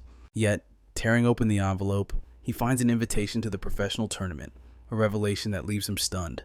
Clutching the letter, Shulo's mind races. Has his identity been compromised, or is the sender another who has returned from the future? Suddenly, his phone buzzes with a notification. A message arrives, urging him to witness the horror unfolding on the news. A massacre has occurred. The headquarters of the professional guild has been decimated, and 45 souls have been reaped, including Peiki and his innocent 9-year-old daughter. Animals! The word hisses through Shulo's teeth. They didn't even spare the child. Grabbing his jacket, a chilling realization takes hold. The murder and the invitation arriving in sync, this is no coincidence. It is a declaration of war. Stepping out, Shuo knows he is compromised. He must move. But a prickling sensation on his neck tells him eyes are already watching. He executes a series of erratic maneuvers, switching taxis and weaving through the city's labyrinth until the shadows trailing him are lost. Having shaken his pursuers, he stands before a real estate agency, ready to disappear. An agent opens the door, and upon hearing his request, she immediately thinks of a fortress disguised as a home. She asks if he's ready to inspect the sanctuary, and Shuo nods. Moments later, they tour a property in the Shuo community, the agent singing praises of its security and luxury. A quick survey is all he needs. Our hero agrees to the purchase, sending the agent into a frenzy of excitement over the contract. Just then, Sujin calls, her voice eager as she confirms their mission to conquer the Third World. She adds that she, too, has secured a new safe house and is ready to transfer the funds. Standing in his new stronghold, Shuo prepares himself. It is time to dive back into the abyss. The air crackles with tension as the two groups face off in the safety zone. Suddenly, arrogant players strut forward. They try to poach Sujin, sneering that Shu is nothing but low-level trash, dragging her down. Rage explodes. Brother Lu Yao flashes onto the scene, seizing a mocker by the collar and roaring at the disrespect shown to our protagonist. From the shadows, Xiao Yao whispers a warning, urging him not to start a war that could put a target on Shu's back later. Gritting his teeth, Lu Yao sees reason. He releases his grip, letting the fools scramble away with their lives. Sujin hangs her head, trembling with shame, while Lu Yao proudly introduces the elite guild members standing behind him. There is Xiao Yao, a master of support magic, and Shen Yi, a healer with immense potential. Yet, our hero rejects the alliance cold-heartedly. He chooses to walk this path with only Sujin, but soon, the conversation shifts to the tyrant, Chen Tiangi. His power is absolute. No one dares breathe wrong in his presence. But Shu narrows his eyes, sensing a dark conspiracy lurking beneath the surface. Fear grips Sujin's heart. She knows the danger best, for our boy is the very reaper who slaughtered Chen Jun in the past. Still, Shu stands like an immovable mountain. Watching his calm confidence, Lu Yao and his guild feel the bitter sting of jealousy. Then, a twist. Our protagonist turns on his heel and accepts their offer to join forces. Electricity fills the air. The trio is ecstatic. Now, a party of 5 rises to conquer the dungeon together. With the dream team assembled, adrenaline pumps through their veins. The mission to clear the world awaits. The atmosphere shifts heavily as they step through the portal. Entering the domain of the death god descends a true boss territory. At first, silence. Then, the sky turns black with thousands of screeching bats from the swarm. A colossal nightmare emerges. Lu Yao freezes in terror, staring at the death god Caesar. He realizes this battle might be their last. Shu's eyes glow as he activates his detection skill, ripping the secrets from Caesar's status screen. The power gap is immense, yet our Necromancer smirks. With his undead legion and pets, victory is inevitable. Caesar unleashes a soul-shaking scream. The earth cracks open, birthing a dark skeleton king and an army of bone warriors. Awaken, Shu commands. He summons his monstrous pets, ordering them to slaughter every enemy in sight. Boom! A flaming missile tears through the ranks, vaporizing a massive horde of enemies in a single breath. Shen Yi's jaw drops. While they struggle against foot soldiers, Shu annihilates entire squads with a wave of his hand. The strategist speaks. Shu will solo the boss himself, while the others keep the trash mobs off his back. He shoots a grim warning to Lu Yao. Stay back. You have no extra lives to waste today. Sujin and Shen Yi cheer for their champion. Meanwhile, Guildmaster Yao is already miles away, screaming that he is tactically retreating to save his own skin. The Dark Lord pet charges forward, serving as the perfect vanguard for Shu's assault. While the lesser pets hold the line, the Skeleton Lord blitzes toward Death Caesar with terrifying speed. Crash, a direct impact to the boss's face. Shen Yi trembles. Even a level 30 boss is nothing but a plaything for Shu's minion. Blades flash as our protagonist joins the fray. Xiao Yao yells at the stunned healer to focus as the battle reaches its climax. Steel clashes against bone for minutes until silence. Shu delivers the final, fatal blow. Victory. The system congratulates the team. They are the first legends to clear the third world, and the thrill is intoxicating. But Shu isn't done. He tells Sujin and Lu Yao to stay and grind, preparing themselves for the hell that awaits in the fourth world. There is no hesitation. They bow to his wisdom and agree to remain. Time skips forward. Our hero returns to his sanctuary, exhausted and seeking rest before the next nightmare begins. Darkness fills the room. He collapses onto his bed only to freeze. Someone is already there. Panic spikes. He leaps back, demanding answers. A mysterious girl with violet hair lies deep in slumber, unresponsive to his shouts. Fury rising, Shu dials the realtor. Since when did his contract include a roommate? The woman on the line plays innocent, claiming he was notified. A blatant lie. He never agreed to this. Instead of apologizing, she flips the script. Her voice screeches through the phone, turning the blame on him. "We did our best for you," she yells, accusing him of finding faults when he is the victim of their negligence. Realizing it is a losing battle, our boy sighs. He demands a new location immediately. She agrees, but warns it will take time. While the stranger sleeps on, Shu's gaze falls upon a golden invitation letter. It is the call to war. The 100th Pro League tournament begins in half a month. Fire burns in his eyes. In his past life, death robbed him of glory.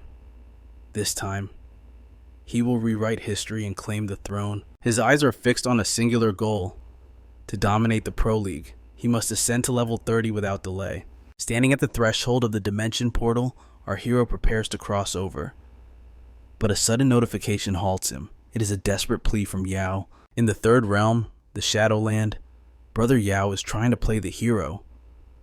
But the 3 girls beside him eye him with pure skepticism, doubting his strength. Desperate to save face, Brother Yao plays his trump card. He swears that even if he fails, his big brother Shu will descend to save them all, right on cue. Our protagonist steps through the void and enters the world. Disappointment washes over the girls. A mere beast, Tamara ignoring their sneers. Yao clings to our boy, begging for salvation. Shu smirks. Seeing right through the charade, Yao is risking it all just to impress a few beauties. But then, the mission details drop. The target A-level 27 skeleton boss, 10 squads have already marched into that abyss, only to be crushed into dust. Shu is their final hope. Standing before the boss zone, he commands them to wait. The girls scoff, thinking his confidence is nothing but empty arrogance. Time ticks away. Barely 3 minutes pass, and our protagonist strolls out of the darkness. One girl sneers, convinced he fled the battle without landing a single blow. But Shu calmly reports to Yao the nightmare is dead. He has no time to celebrate. Greater challenges await his attention. Yao explodes with pride. The girls panic, frantically checking their system logs. Their minds unable to process the impossible speed of the clear. The notification flashes quest complete. 2 of the girls turn to Yao, remembering the high stakes of their wager. They must now serve as his girlfriends for 7 days. But the third girl, she slips away, her eyes locked on Shu with burning curiosity. Yao tries to stop her, but she vanishes. Moments later, she materializes behind our boy, whispering a name from a forgotten legend, Asura. A chill runs down Shu's spine. He feigns ignorance, claiming the legendary Asura perished 100 years ago. But she stands firm, her gaze piercing through his disguise. She knows the truth. Asura walks among the living. It clicks. She sent the mysterious letter in a flash. His hand clamps around her throat. Killing intent floods the air as he demands her true identity. Unflinching, she proposes a trade, her silence for his help. Her audacity only fans the flames of his rage. She pleads for her life, swearing to guard his secret. His instinct screams to silence her. But a deeper curiosity stays his hand. Who is pulling her strings? Who is? He demands her terms. Her answer is simple yet shocking. She wants to stand beside him as a teammate in the Pro League. Her price is a carry through the city preliminaries. Only after she succeeds will she reveal the source of her forbidden knowledge. Is it greed driving her? Money plays a part, she admits. But her true fire comes from a desperate need to prove her worth to the world. He releases her. If she wants to walk with a monster, she must be strong. He orders her to hit level 30 before they speak again. She vows to message him the moment she ascends, but our protagonist has no interest in idle chatter. She trails behind him like a lost puppy until Shu draws a line in the sand. Find me only when it is time to register. He cuts all ties, leaving her behind. Our hero steps into the 4th realm, the treacherous Dragon Valley. He materializes in the Temple of Light, the only sanctuary here. Elite players from Lynn and Gan City crowd the hall, preparing for war. The path forward is brutal. 2 main quests slaughter 3 Lord-class Dark Dragons, and earn the absolute trust of a Dragonkin. The boss's chamber will remain sealed until these impossible feats are achieved. And the rewards, once he hits level 30, a new pet slot unlocks. The power of a flying dragon is finally within his grasp. There is no time to waste. Our hero marches into the Dark Mountains, his pets tearing a path through the lesser drakes. But bloodshed isn't enough. He must bend a dragon's will to his own to complete the trust quest. His pets decimate the black dragons with ease. Meanwhile, Shu analyzes their patterns, dissecting their weaknesses like a master tactician. Suddenly, the wind shifts. A deafening roar echoes from above. He looks up to see the sky blackened by a swarm of dragons. His eyes widen. This is a hidden quest, an anomaly he never encountered, even in his past life. He triggers a rapid upgrade. Shu commands his army, bracing for an aerial bombardment. Chaos erupts. The black and light dragons turn on each other. With the black clan weaker, Shu focuses his fury on the light dragons. A shadow looms over him. A level 35 Lord Monster dives for the kill. His pet intercepts the blow, barely saving him from a fatal strike. The situation is dire. 3 Lord-class dragons circle him like vultures. For the first time, our protagonist senses the cold touch of death. Then, the impossible happens. One of the Lord Dragons speaks. Its voice booms like thunder, promising his destruction. Shu freezes. A sentient monster. The dragon pauses its attack, offering a twisted ultimatum. Forsake the light, swear allegiance to the Dark Clan, It claims this betrayal is the only path to survival. If Shu refuses, he dies here, and dying means losing a precious level, a setback he absolutely cannot afford. It appears our protagonist has been cornered by the notorious Dark Dragon clan, leaving him with zero options but to accept their demands. The moment he accepts the devil's bargain, the Dark Dragon tears open a dimensional rift and commands him to step into the abyss. Crossing the threshold, our boy materializes in a gloomy, obsidian hall, a zone that functions as a login, logout, and respawn point for the wicked. Looming before him is the imposing Dark Dragon Knight, Leader Goya, who welcomes Shuo to the heart of darkness. A system notification instantly flashes, demanding his allegiance to the Dark Clan. While a penalty strikes, he has lost a level because the hidden quest timer hit 0. Leader Goya wastes no time, issuing a ruthless command to slaughter the light giant dragons to prove his absolute loyalty. With his back against the wall, Shuo has no choice but to hunt down the light faction. Suddenly, a notification pings. It is a message from the girl he encountered earlier, desperately begging for his assistance once again. Our hero coldly rejects her, but she plays her trump card, claiming she holds vital information about the legendary Asura. That name changes everything. Our protagonist immediately warps back to the third world, finding the girl waiting alone in the ominous city of death. She explains that her so-called friends abandoned her right before the mission, and with only half a day remaining, she had nowhere else to turn.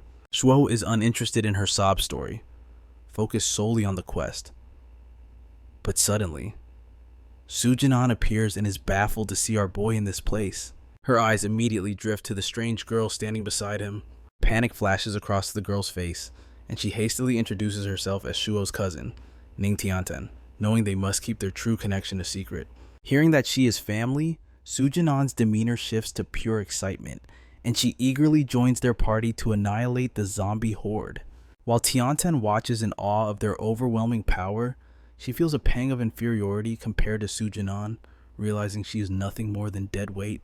As they converse, Tientan's internal monologue reveals a terrifying thought. She fears someone might report to Brother Dai that his girlfriend is out with another man.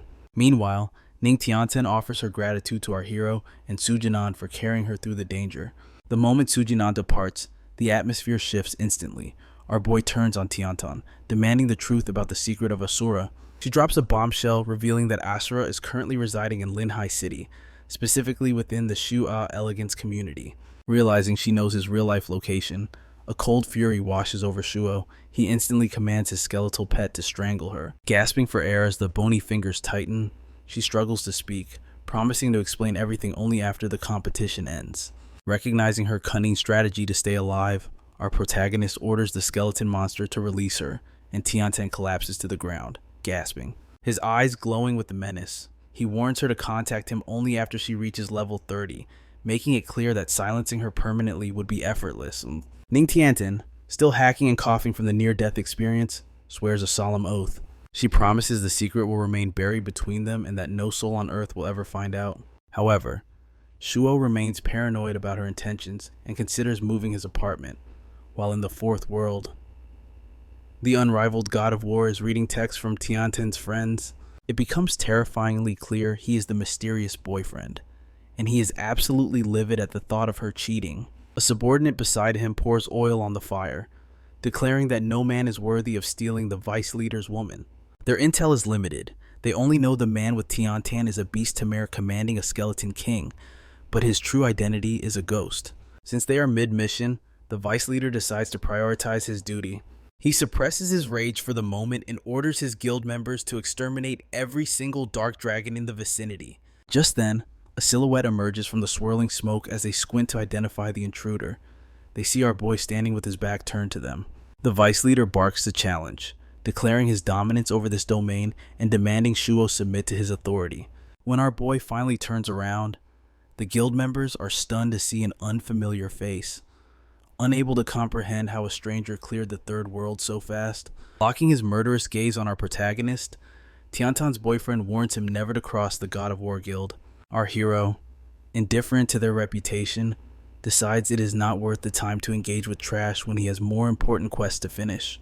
But as he turns to leave, the vice leader's ego snaps. He prepares to attack, only to be restrained by his guildmates who desperately try to cool his temper. The group begins to whisper about Shuo, doubting his strength.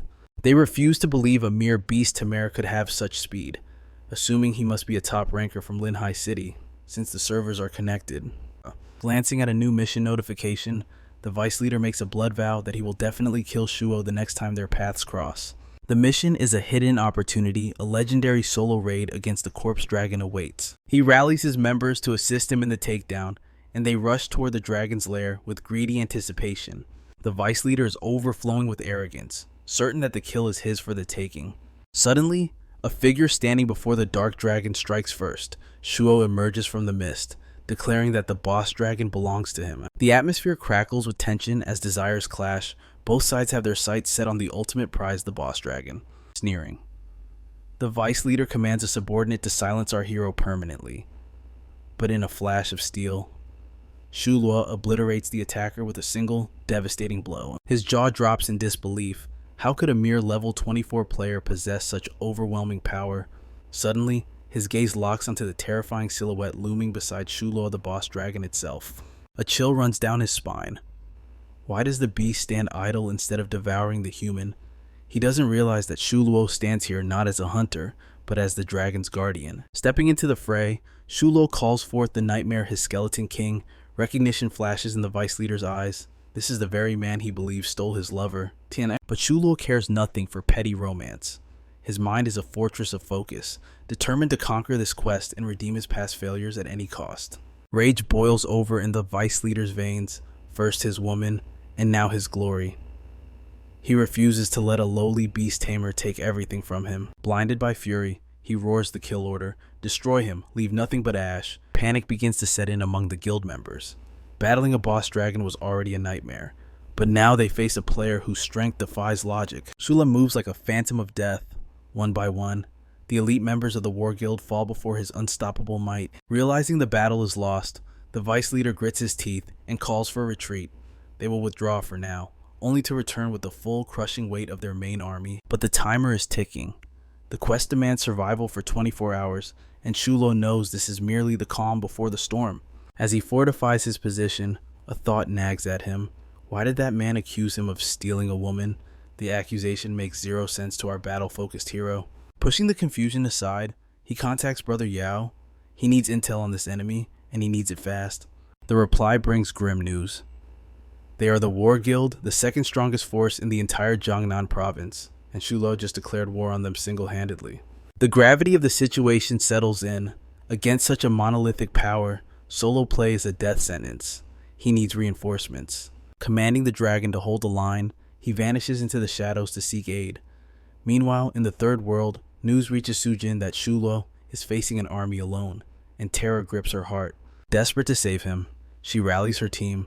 We must clear this dungeon now. Shuo needs us in the fourth world before it's too late. Shuo arrives at his ominous dark hall and stands before leader Goya. He pleads for assistance, and to his surprise, the dark leader accepts without a second of hesitation. It is a shocking display of loyalty. Even the so-called righteous light clan would turn a blind eye, yet the darkness offers a helping hand. Shuo reveals the stakes. He must defend the corpse dragon against an imminent invasion that threatens to overrun the entire zone. With a solemn grip on Shulo's shoulder, Goya makes a vow. Fear not, we will ensure your victory. But suddenly, an alarm screams through the system interface. The corpse dragon is under attack. The enemy has arrived early. Shuo sprints back to the battlefield, Goya's parting words echoing in his ears. The darkness protects its own. Returning to the zone, he finds chaos unleashed. The War Guild's main force has descended like a plague, raining destruction upon the helpless dragon. Blades flash as players lunge for the kill, but Shuo crashes down between them. A shockwave of power blasts the attacker's back. Kill him, screams the vice leader, but Shuo stands his ground, summoning his beasts. Take one more step, he warns, eyes glowing with menace, and you all die here. The crowd parts as a figure crackling with electricity steps forward. It is Tientan, the guild leader and a master lightning mage. Focus on the dragon, he commands calmly. This brat is mine. Lightning arcs from his hands, a deadly strike meant to vaporize, but Shulo's pet intercepts the bolt, shrugging it off like a gentle breeze. Tientan freezes.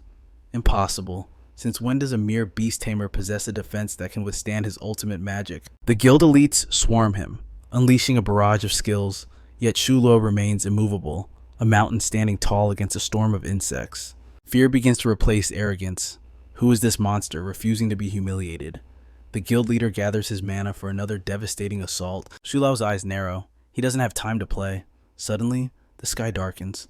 A roar shakes the heavens as a legion of dark dragons descends from the clouds. The cavalry has arrived. Goya has kept his promise. The color drains from Tianjian's face. He is outgunned and outmatched. Shu Luo smirks, the predator now cornering the prey. Well, do you still wish to dance? The guild leader calculates the odds 0. Retreat, he barks. The vice leader stands paralyzed, watching his precious hidden quest slip through his fingers in a disaster of epic proportions. But the guild leader is a pragmatist. He will not sacrifice his entire army for a quest that is already lost. As they pull back, the truth dawns on him. The dragons are not attacking Shu Luo because he is their protector. The quest was rigged against them from the start. Reluctantly, the vice leader falls back. But Tianjian casts one last burning look at our hero. This isn't over. Beast Tamir, we will meet again. As they flee, the vice leader seethes with hatred, his heart twisted by the lies and misunderstandings about his girlfriend. 24 hours pass. Silence falls over the battlefield. The majestic dragons rest upon the earth, and there, lounging casually atop a terrifying beast, lies Shu Luo. A golden notification chimes quest complete. He gently pats the corpse dragon's scales. You are free now, old friend. Go. As the dragons soar into the horizon, blocking out the sun, Shu Luo smiles at his rewards. His bond with the Dark Clan has ascended to level 3. The path to absolute power is opening before him. With these bountiful rewards secured, our protagonist's power is ready to skyrocket. It is time to upgrade his beasts. But the grind never stops. His eyes are locked on level 30 to unlock the second pet slot. As for the legendary treasures, he wisely stashes them away for the wars to come. Suddenly, a notification flashes. A desperate plea for help interrupts his flow, and though it smells suspicious, Shu decides to investigate the chaos. It is a trap in the ruins of the City of Destruction. The jealous boyfriend lies in wait with a fake signal, though he doubts our boy has the guts to actually show up. But in a flash of digital light, he is there. Shu descends like a ghost, leaving the ambushers completely dumbfounded by his speed. The trap springs. The vice leader screams for the main forces to charge, swearing on his life that he will slaughter Shu right here and now. However, Shu stands unmoved, like a mountain facing a gentle breeze, completely ignoring their murderous intent. Instead, he calmly asks a simple question. Why is this fool ranting about stolen women? Shu has no clue what this drama is even about. The disrespect adds oil to the fire. The vice leader explodes with rage, but suddenly, a commanding presence arrives. Guild leader Chen has entered the battlefield. Chen orders his subordinate to stand down, taking control of the situation. He ignores the drama and offers Shu a spot in the war guild, effectively slapping the vice leader in the face. As Chen extends a hand to seal the deal, Shu scoffs at the gesture. He tells them cold they are vastly underestimating a dragon. Chen's smile freezes in shock. He asks in disbelief if this rookie is truly insane enough to declare war on their entire guild. Suddenly, a roar echoes from the shadows. A voice thunders through the ruins, warning them to back off before they regret it. Reinforcements have arrived. From one side, Lu Yao leads the Supreme Guild from the other.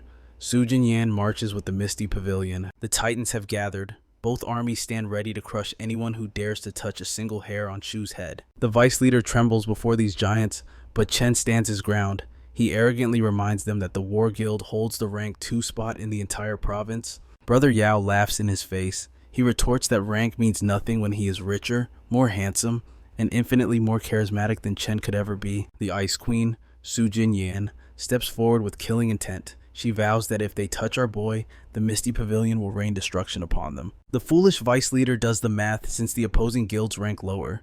He thinks they can slaughter them all right now. Chen hesitates, sensing the danger, but his subordinate is blinded by bloodlust, screaming for the battle to begin. Chen finally snaps. With the Pro League tournament looming, wasting energy, here is strategic suicide. He refuses to play this game. Crushed by his leader's logic, the vice leader swallows his pride and apologizes for his recklessness. But as they retreat, fear creeps in. Who exactly is this Shu to have 2 major guilds acting as his personal bodyguards? His background must be terrifying. Chen's eyes narrow. He has not given up. He is more determined than ever to bind that monster to his own guild. As the enemy fades into the distance, Lu Yao checks on his brother. Shu is calm, but Sujin Yan is still fuming, her aura blazing with lingering rage. Shu cuts to the chase while the grand entrance in perfect sync. Both guild leaders shout their true purpose: join our guild. Silence falls as they realize they are rivals. Sparks fly between Sujin Yan and Yao as they instantly erupt into a shouting match over who gets the prize. It turns into a desperate bidding war. Each tries to outdo the other with extravagant promises. Sujin Yan offers a blank check. Money is no object. Lu Yao counters with a harem protagonist's dream, beautiful women introduced every single day. Jinny's disgusted, calling him a shameless pervert, but Yao defends his honor, claiming it is every man's romance, something her guild could never understand. Pushed to the breaking point, Sujin Yan screams that she can fulfill any desire he has. The words hang in the air. Her face turns crimson as she realizes the double entendre. She stammers, but Shu and Yao look at her with pure judgment in their eyes. Shu shakes his head at the comedy routine. He rejects them both cold. His path is the path of power, and he needs to level up. He turns his back and walks away. The leaders watch him go, confused. If he is questing, why is he walking in the opposite direction of the Hall of Light? They are clueless. Shu has walked a different path entirely. He has already sworn allegiance to the faction of the Dark Dragons. Meanwhile, in the real world, the obsession continues. The jealous boyfriend digs deep into the lore of the Dark Clan. He uncovers a terrifying secret. Shu has triggered a hidden legendary quest, a mission so hellish, most players believe it is a myth because no one dares to attempt it. A twisted smile forms on his face. This impossible quest is the graveyard where Shu's legend will end. Back in the virtual realm, Sujin Yan and Yao are in a desperate raid. They are battling a divine dragon, a beast driven to madness because a thief stole its egg. They glance back and freeze. Shu Bao is standing right there. He has walked straight into the boss room. They scream for him to join the formation against the dark dragon, but Shu corrects them with a chilling calmness. His enemy is the light. The sky splits open, a level 35. Light dragon descends, its pressure crushing the players below. The beast is blind with rage. Its roar shakes the heavens, seeking vengeance for its stolen kin. The guild leaders think they are safe, but the dragon's gaze locks onto Shu. It ignores everyone else and dives straight for him, the true culprit. Oblivious to the truth, Sujin Yan and Yao try to reason with the monster, not realizing that our boy is the villain of this story, even with his defenses raised. Shu cannot withstand the force. The divine dragon's breath pierces through, stripping away 2,720 health points in an instant. Under the barrage of relentless attacks, his shield finally shatters into dust. Our hero has no choice but to retreat, leaping back to escape the jaws of death. The spectators are bewildered, scrambling to understand why the majestic beast has singled out our protagonist with such fury. But the answer is terrifyingly simple. Dragons can scent their stolen kin, and all signs point to Shu as the egg thief. Lu Yao watches with twisted glee, realizing the trap is working. Shu Luo denies the accusation, but his protests only make the dragon's rage burn hotter. Or perhaps the creature has sensed the ominous aura of the Dark Clan radiating from our boy.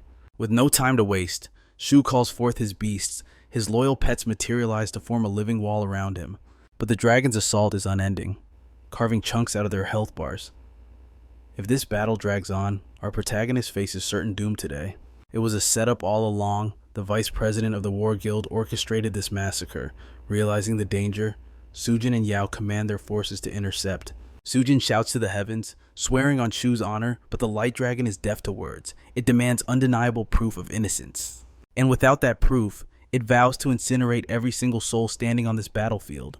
Just as hope fades, Tian bursts onto the scene. She claims to hold the truth, sparking a flash of jealousy in her current partner as she rushes to defend Shu.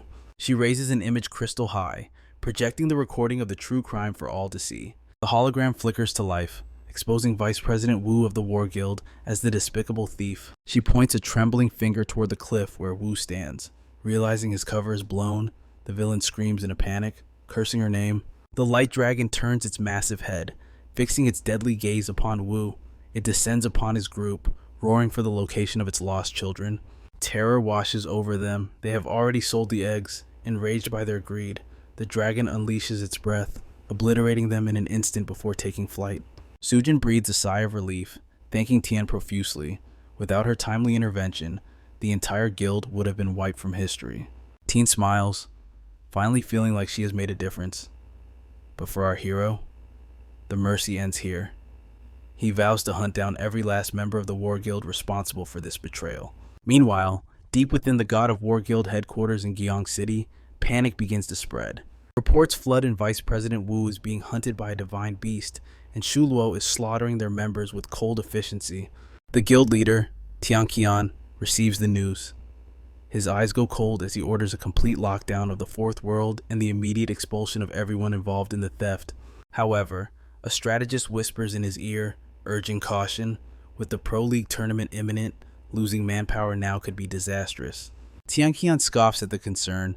He orders a mass recruitment drive and declares that he will personally crush the arrogant beast Tamer. Back in reality, the mundane world calls. A realtor rings our hero, offering a viewing of a luxury apartment near Shiwi Yaching. Shu agrees, setting the appointment for later that afternoon. Elsewhere, a delivery man knocks on a quiet apartment door. When Tianningen opens it, her blood runs cold. It is not a courier, but the disgraced Wu. She tries to slam the door, but Wu blocks it with a savage grip. He forces his way inside, his eyes burning with madness, declaring that she can never hide from him. She stumbles backward, trembling in absolute terror, demanding to know what he wants. Wu snarls, blaming her for his expulsion and his ruined career. He accuses her of conspiring to join the Pro League with his enemy, the beast Tamer. Ningen pleads her innocence, crying out that she barely knows Shu and only acted to save a life. But the fallen vice president is deaf to reason, consumed by his own twisted narrative. Ignoring her screams, Wu lunges, he pins her to the bed, and as tears stream down her face, she screams for salvation.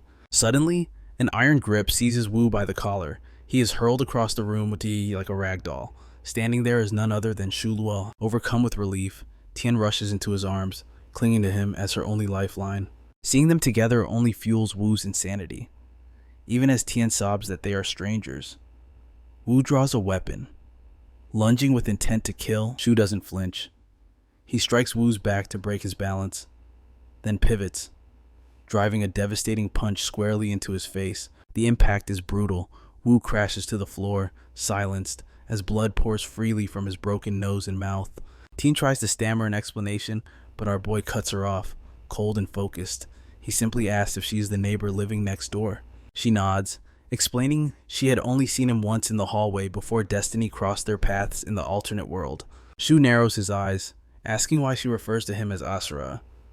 Tian reveals she saw the name on a mysterious letter delivered to his door.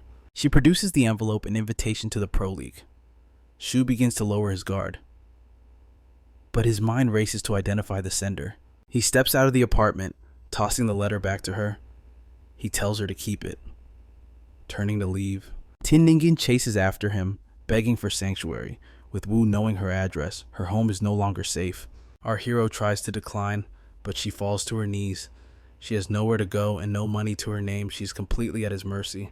Remembering her aid, Shu transfers 100,000 won a spoil of war from the tournament, making it clear this is a gift, not a loan. Descending the stairs, Tian's heart grows heavy. She scolds herself, believing a useless freeloader like her deserves no affection. Meanwhile, our protagonist stands before leader Goya. The atmosphere shifts. He has finally secured the absolute trust of the Dark Clan. Goya reveals a path to power, a special mission promising rewards beyond imagination. But first, evolution calls. Shu Luo has hit level 30 and stands on the precipice of his first job advancement. The trial begins now. As he steps from the portal, a Crimson System warning flashes. Leaving this zone equals a penalty of 3 levels. A holographic map materializes before Shu's eyes. It displays the twisted terrain, with a pulsating red marker indicating the heart of danger. Steel needs to be forged in fire. Shu scans the wasteland, noticing a sea of bleached bones half buried in the shifting sands. A chill runs down his spine, murderous intent. He spins around just as a legion of skeleton demons erupts from the earth. To crush the horde, our hero commands his dark skeleton king to unleash hell. But the enemy is cunning. The moment the king charges, the demons swarm like locusts. They pile onto the summon, completely neutralizing it. Our hero freezes. This wasn't in the plan. With no choice, Shu draws his staff and joins the fray. Only now does the realization hit him. Summoning is restricted in this trial. Survival depends on speed. He must pierce through to the map's center to uncover the trial's true nature. Abandoning the endless mob, our protagonist activates his movement skills and sprints toward his destiny. As the coordinates draw near, the chaotic noise fades. An unnatural silence descends upon the battlefield. After a grueling dash, Shu arrives, Hovering before him is a colossal, ethereal crystal. Behold, the shackles of the mirror image. Vigilant against traps, our boy makes contact and is instantly sucked into a pocket dimension. Gravity shifts. Shu hits the cold floor hard. He scrambles to his feet, realizing the world has shifted around him. The air shimmers, and a nightmare takes shape, a perfect copy of Shu himself. Our hero strikes immediately, but the shadow dodges with identical precision. Staff meets staff, sparks fly as they clash, perfectly matched in both stats and equipment. It's an endless stalemate, until a spark of insight flashes in our protagonist's mind. The copy is just a program. It mimics movement, but it lacks a human soul and battle instinct. A grin creeps onto Shu's face. The game has changed. He knows how to break this mirror. The melee resumes, both figures blur into motion, trading blows in a deadly dance. But now, Shu pushes past his limits. His speed explodes, raining down strikes faster than the AI can process. The shadow begins to crumble. As he winds up for the kill, our protagonist delivers the verdict. A mere copy can never defeat the original. The staff connects. The doppelganger shatters into particles of light. Victory. A golden aura erupts from Shu's chest. The system chimes quest complete. Job proficiency has ascended to S rank. Exiting the arena, his mind is already racing. The second pet slot is unlocked. It's time to find a monster worthy of his power. Momentum is key. Our boy relentlessly grinds his proficiency, sharpening his blade for the war to come. The next target, the light dragons. Only their defeat will satisfy Goya and unlock the hidden scenario. Meanwhile, in the forest shadows, the scum Wu has cornered Tien again, spitting venomous insults at her. Consumed by petty revenge, Wu has been hunting her down, slaughtering or terrorizing anyone who dares to party with her. He ruthlessly kicks her to the dirt standing over her. He raves like a madman about her connection to our protagonist. But when he slanders our boy, she snaps back, furious. Wu dares her to summon her savior. Suddenly, a lackey trembles, pointing a shaking finger at the horizon. Look, it's Shuo. Wu smirks, believing his moment of vengeance has finally arrived. While Tien's eyes light up with hope, Wu screams the kill order. All units, attack, don't let him breathe. Our boy smiles, eager to unleash his new S-rank power, but suddenly Tientan and his elite squad materialize, blocking the path. Wu grinds his teeth in frustration, demanding Tientan mind his own guild's business. Tientan doesn't even grant him eye contact. I answer only to myself, he declares coldly. He turns his back on the trash and faces our boy. After an apology, he drops a bombshell, join the war guild as my vice leader. Our hero coldly declines the offer, making it clear he has no interest in getting entangled in their petty drama. Turning his back on the chaos, he hands a recovery potion to Ningtian, but peace is short-lived as a frantic message flashes on Shu's screen. Lu Yao and Sujin are facing death itself. The scene shifts to a chaotic battlefield where Sujin, Liu Yao, and their guild are desperately clashing against two colossal, mutated dragons. They execute a flawless formation, striking with precision, but despair sets in as they realize their strongest attacks bounce off the beast's scales like pebbles. Just as the jaws of death threaten to snap shut, a familiar silhouette descends onto the battlefield. Shu has arrived. Hope reignites in their eyes at his presence, though Sujin screams a desperate warning about the dragon's terrifying resistance to magic. A smirk plays on our protagonist's lips. These Light Clan mutations aren't just enemies, they are walking treasure chests and the perfect target dummies for his new power. The air temperature plummets instantly as Shu unleashes his devastating opening move, Frozen Wasteland. The skill erupts with catastrophic force, convincing Jinan and Yao that he hasn't just passed the second job advancement, he has ascended to the realm of an S rank. There is no mercy in his eyes as he continues the bombardment, his relentless assault chipping away at the dragon's vitality with terrifying efficiency. Seizing the momentum, Yao roars a command for the guild to focus fire, and under this storm of combined power, the behemoths finally crash to the ground. Dust settles over the battlefield, but despite the carnage he unleashed, Shu clicks his tongue in dissatisfaction. He needs a summon far stronger than this. Adrenaline still pumping, Yao turns to our boy with pleading eyes, begging him once more to join the guild and dominate the professional league. But a heavy silence hangs over Sujin. Normally she would be bickering, yet now she stands frozen, her gaze fixed on the ground. The truth weighs on her heart. She realizes her guild is simply too small to contain a monster of Shu's caliber.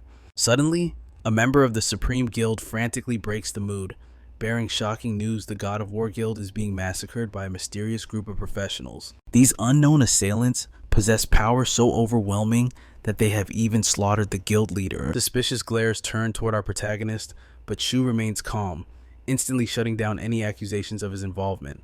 Jinan and Yao breathe easier, but a dark question lingers in Shu's mind: who in this world possesses enough power to annihilate a top-tier guild so effortlessly? A system window chimes, shattering his thoughts. Congratulations. Trust with Goya has reached level 5, the absolute maximum. Ecstatic, our hero teleports to the dark hall where Goya awaits, trembling with emotion as he declares Shu the first player in thousands of years to meet the criteria. The time has come. The Dark Clan is finally calling upon him for a mission that will shake the foundations of the world. Goya reveals the ancient blood feud they have longed to reclaim Dragon Valley. But the divine dragons and their royal guard have always stood in their way. The objective is brutal and simple: Shu must eradicate the entire royal guard. Since the dark dragons are barred from the Forbidden Zone by ancient seals, only a human like our boy can bypass the barrier. He is their only hope. The quest window manifests with an ominous glow: glory of the Dark Clan. The stakes are absolute fail this mission, and it vanishes forever, plunging his hard-earned trust with Goya back to zero. With eyes burning with determination, our boy accepts the burden. There is no path but forward. Goya places a heavy hand on his shoulder, promising that while Shu fights inside, the Dark Clan will hold the line at the perimeter. Moments later, Shu steps through the portal, the heavy atmosphere of the Forbidden Zone crushing down on him. There is no turning back now. The rules of this dungeon are strict. The portal is his only lifeline, and he is trapped in this hellscape until the mission is complete. Instantly, the ground trembles as a swarm of level 35 dragons detects his presence and charges with killing intent. One dragon lands a devastating blow that would have instantly one-shot a normal player, but Shu's legendary gear and pet barely keep him alive. Wiping blood from his lip, our protagonist narrows his eyes. These beasts are coordinating their attacks too perfectly to be wild monsters. Suddenly, a knight clad in armor descends from the sky atop a dragon, and the puzzle pieces snap into place. It wasn't just instinct. These dragons are mounts, their power amplified by the knights controlling them. Thinking fast, our hero commands his pet to tank the scorching dragon fire, using the distraction to flank the enemy from the shadows. A cold light flashes in his eyes. Now that he knows the mechanic, crushing the Light Clan is entirely within his grasp. The Skeleton King draws their aggro, creating an opening for Shu to unleash a torrent of fire magic, but the guard dragons try to retreat. He won't let a single one escape man and summon move as one, cutting down the fleeing enemies in a symphony of destruction. As the dust clears, Shu analyzes the battlefield. It is far more efficient to assassinate the knights first and sever the dragon's control. But the enemy numbers are vast, and his mana bar is flashing red. He needs to retreat to the real world to restock his supplies. A calculating look crosses his face. Mana potions in the real world cost double the price of the system shop, but he has no choice. Buying such a massive amount will definitely raise eyebrows. But then he remembers Yao's family owns the biggest pharmacy empire in Linhai City. Without hesitation, our protagonist types a message to Yao, casually placing an order that would bankrupt a normal player, 2,000 mana bottles, immediately. Shrouded in mystery, Shu Luo remains silent despite Lu Yao's interrogation regarding the colossal order. Sensing the wall between them, Lu Yao backs down, promising the mana shipment will be arranged immediately. With time to kill before his return to the hellish Forbidden Zone, our hero collapses onto his bed to recharge his weary spirit. Meanwhile, within the opulent halls of the Supreme Guild, Brother Yao debates strategy, refusing to hand over precious mana resources for free. His assistant urges ruthlessness, suggesting they apply pressure to force the beast tamer into their ranks. Yao plots to slash his salary, hoping the financial strain will teach Shulo the true value of their protection. Suddenly, the doors burst open. A panic-stricken scout reports a slaughter in the Fourth World. Their members in the Misty Pavilion are being decimated by unknown elites. Rage instantly boils within Lu Yao's veins as he hears the catastrophic news. Furious, he rallies his forces online before teleporting directly into the chaos, joining his brethren on the blood-soaked battlefield. Amidst the carnage, Sujin screams for a tactical retreat, desperate to save her people from annihilation. She knows their only hope lies in the safe zone, a sanctuary where these butchers wouldn't dare strike. Like a guardian deity, Lu Yao descends onto the field, declaring his unshakable alliance with Sujin Yan and her besieged guild. The enemy commander halts the slaughter with a sneer, mocking both guilds as insects unworthy of his full power. The aggressors reveal their true colors, the Wuji Guild. The undisputed tyrants ranked #1 in the entire province, but a chilling realization hits them. the Wuji Guild rules Tiling City. Far from this connected world of Lynn and Ganyang, how did they cross the boundaries? It becomes clear this is a calculated purge, a preemptive strike to cripple their competition before the upcoming grand tournament. Wu Hoding, the arrogant vice leader of Wuji, leers at Sujin, demanding she become his woman, only for his subordinate to remind him of their leader's strict orders. Desperate to buy time, Lu Yao invokes our hero's name, bluffing that a beast tamer exists who could single-handedly obliterate the Wuji Guild. He speaks of a monster in human form, a tamer whose power defies logic. Hoding takes the bait, eager to crush this so-called legend, but Shuo remains trapped within the Forbidden Zone, silent to their pleas. Losing patience, Hoding issues a ruthless command slaughter every last soul, but leaves Sujin alive for his amusement. Suddenly, a world-shattering system announcement rings out. Congratulations to Player Zero for completing the unique mythical mission. The battlefield freezes in shock. The impossible hidden quest was real. Hope ignites in Sujin and Lu Yao's eyes. They know the king is returning. Unfazed by the notification, the Wuji executioners march toward Lu Yao, their weapons thirsting for blood. Deep within the hellscape of the Forbidden Zone, Shuo and his skeletal companion catch their breath, their bodies battered and scarred from the trial. Seeing Lu Yao's distress signal, our protagonist prepares for war, but first, he must claim his reward from the mysterious Goya. Within the shadowed hall, supreme skills and god-tier equipment rain down upon him as spoils of victory. Goya halts him, presenting the ultimate treasure, an ancient egg dormant for thousands of years, pulsing with the lifeblood of the Dark Clan's matriarch. From this moment forth, this chaotic dragon will bow to no one but Shuo. The camera cuts back to the desperate struggle, where Sujin and Lu Yao are being pushed to the brink of death. The Wuji Guild lives up to its terrifying reputation. Even their foot soldiers possess overwhelming power, crushing Sujin defenses. A blue-haired berserker defies Hoding's orders, charging at Sujin with a maniacal vow to end her life right then and there. Cold steel inches toward her throat when suddenly, a devastating impact slams the attacker into the earth. It is Shuo who plants his boot on the enemy's chest, his voice dripping with icy dominance. You dare to touch what is mine. Enraged, Wu Hoding and his minions scream a war cry, rushing toward our hero, desperate to avenge their fallen comrade, who now lies broken beneath Shulo's foot.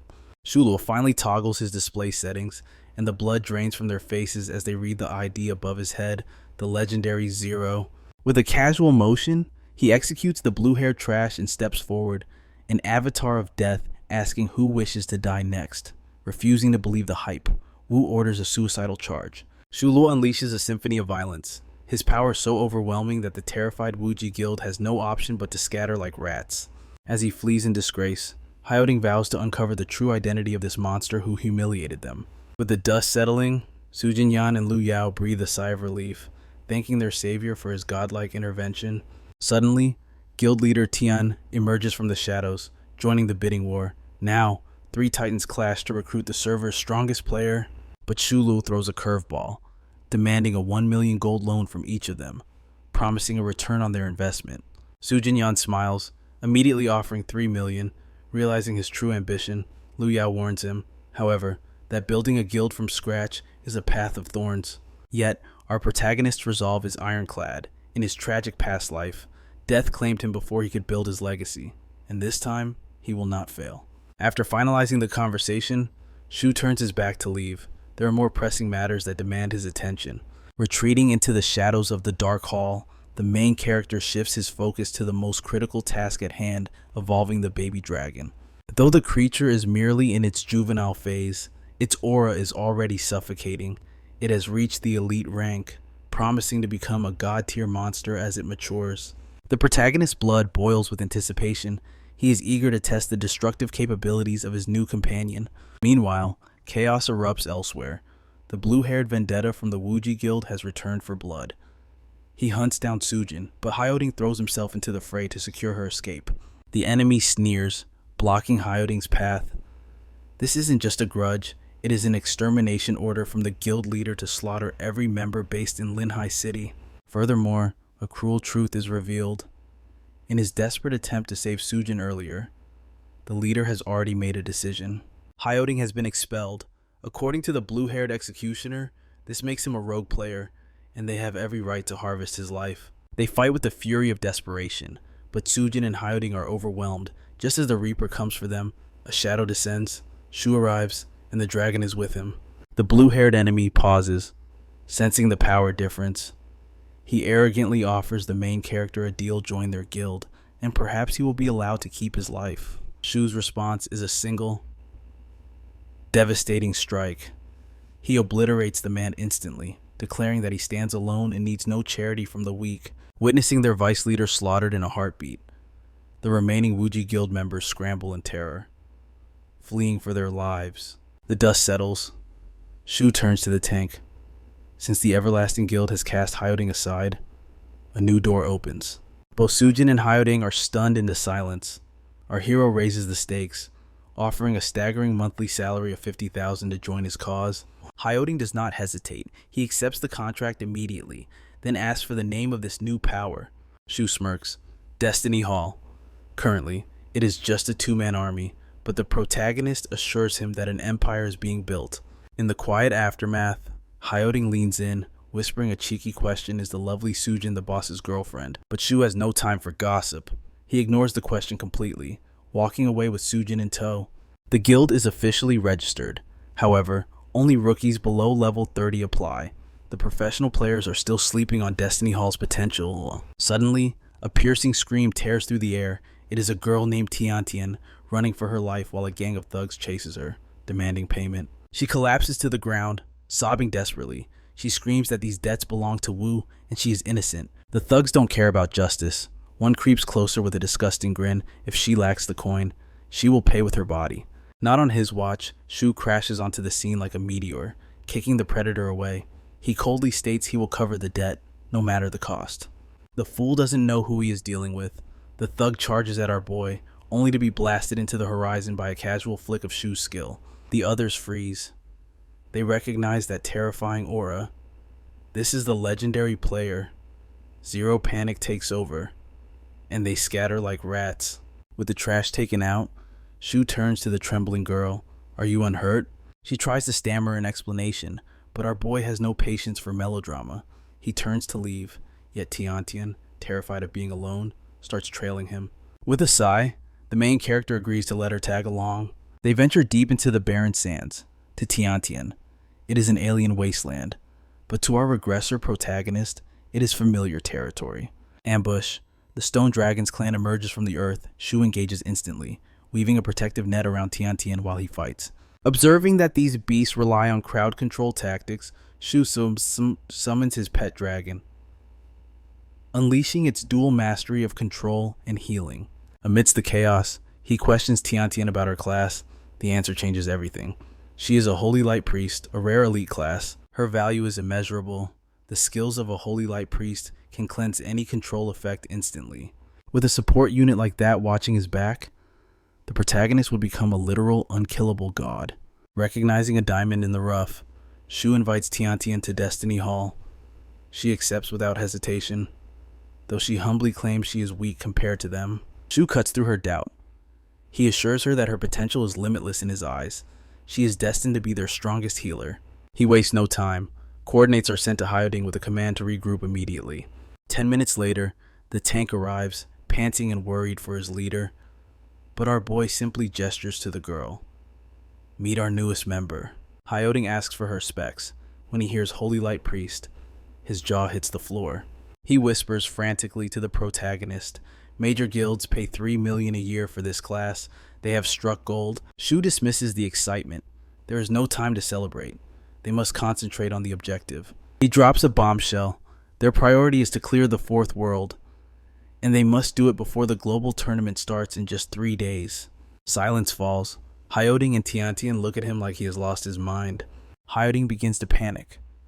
A 3-man team, and one is a rookie below level 30. It sounds like a suicide mission. The main character remains calm. He orders them to complete their second job advancement immediately. The real grind starts now. However, before they can face the abyss, they must shatter their limits and drastically raise their levels. To fast-track their growth, Shu guides them through a gauntlet of brutal quests. While his terrifying pets annihilate the mobs, our protagonist simply watches like a king, letting his teammates soak up the precious experience points. Witnessing his godlike power and the majestic dragon at his command, the spectators can only grit their teeth in jealousy. He exists in a realm they can only dream of reaching. After calculating their stats and growth rate, Shuo determines the time has come. They are finally ready to challenge the crucial second job advancement. 48 hours vanish in a flash. Now only a single day remains to conquer the fourth world. If they fail here, their dreams of entering the tournament will turn to dust. With every prerequisite quest destroyed, the system grants them permission. The path to their evolution is finally open. The following dawn, they breach the boss room, a majestic palace shrouded in shadow. There, waiting for them, lies the calamity itself, the dark divine dragon. A cruel twist of fate reveals itself. As a wielder of darkness, Shuo is forced to raise his blade against his own kin to clear this dungeon. Wu Hoding steps forward with misplaced confidence, demanding a one-on-one duel, but reality strikes hard. He cannot withstand even a single breath from the beast. Shuo immediately deploys the Skeleton King to shield his fallen comrade. He orders Hoding and Tientan to retreat. This is a battle only a monster can fight. The enemy is a level 35 divine dragon. Its scales are impenetrable, boasting resistance stats that defy logic. With lightning reflexes, our protagonist commands the Skeleton King to lock the beast down with crowd control skills, while he unleashes a barrage of devastating strikes. He roars for Tientan to focus all healing magic on the Skeleton King. It is a clash of titans. But through perfect coordination, Shuo and his team finally bring the colossal dragon crashing down. Hoding stares in stunned silence, unable to comprehend how Shuo single-handedly dismantled a level 35 catastrophe. The fourth world has been conquered with the dungeon cleared. Our hero arranges a strategic meeting in the real world. The tournament draws near. Excitement surges through the group. They are no longer just players. They are the elite members of the Destiny Hall Guild, and their legend is just beginning.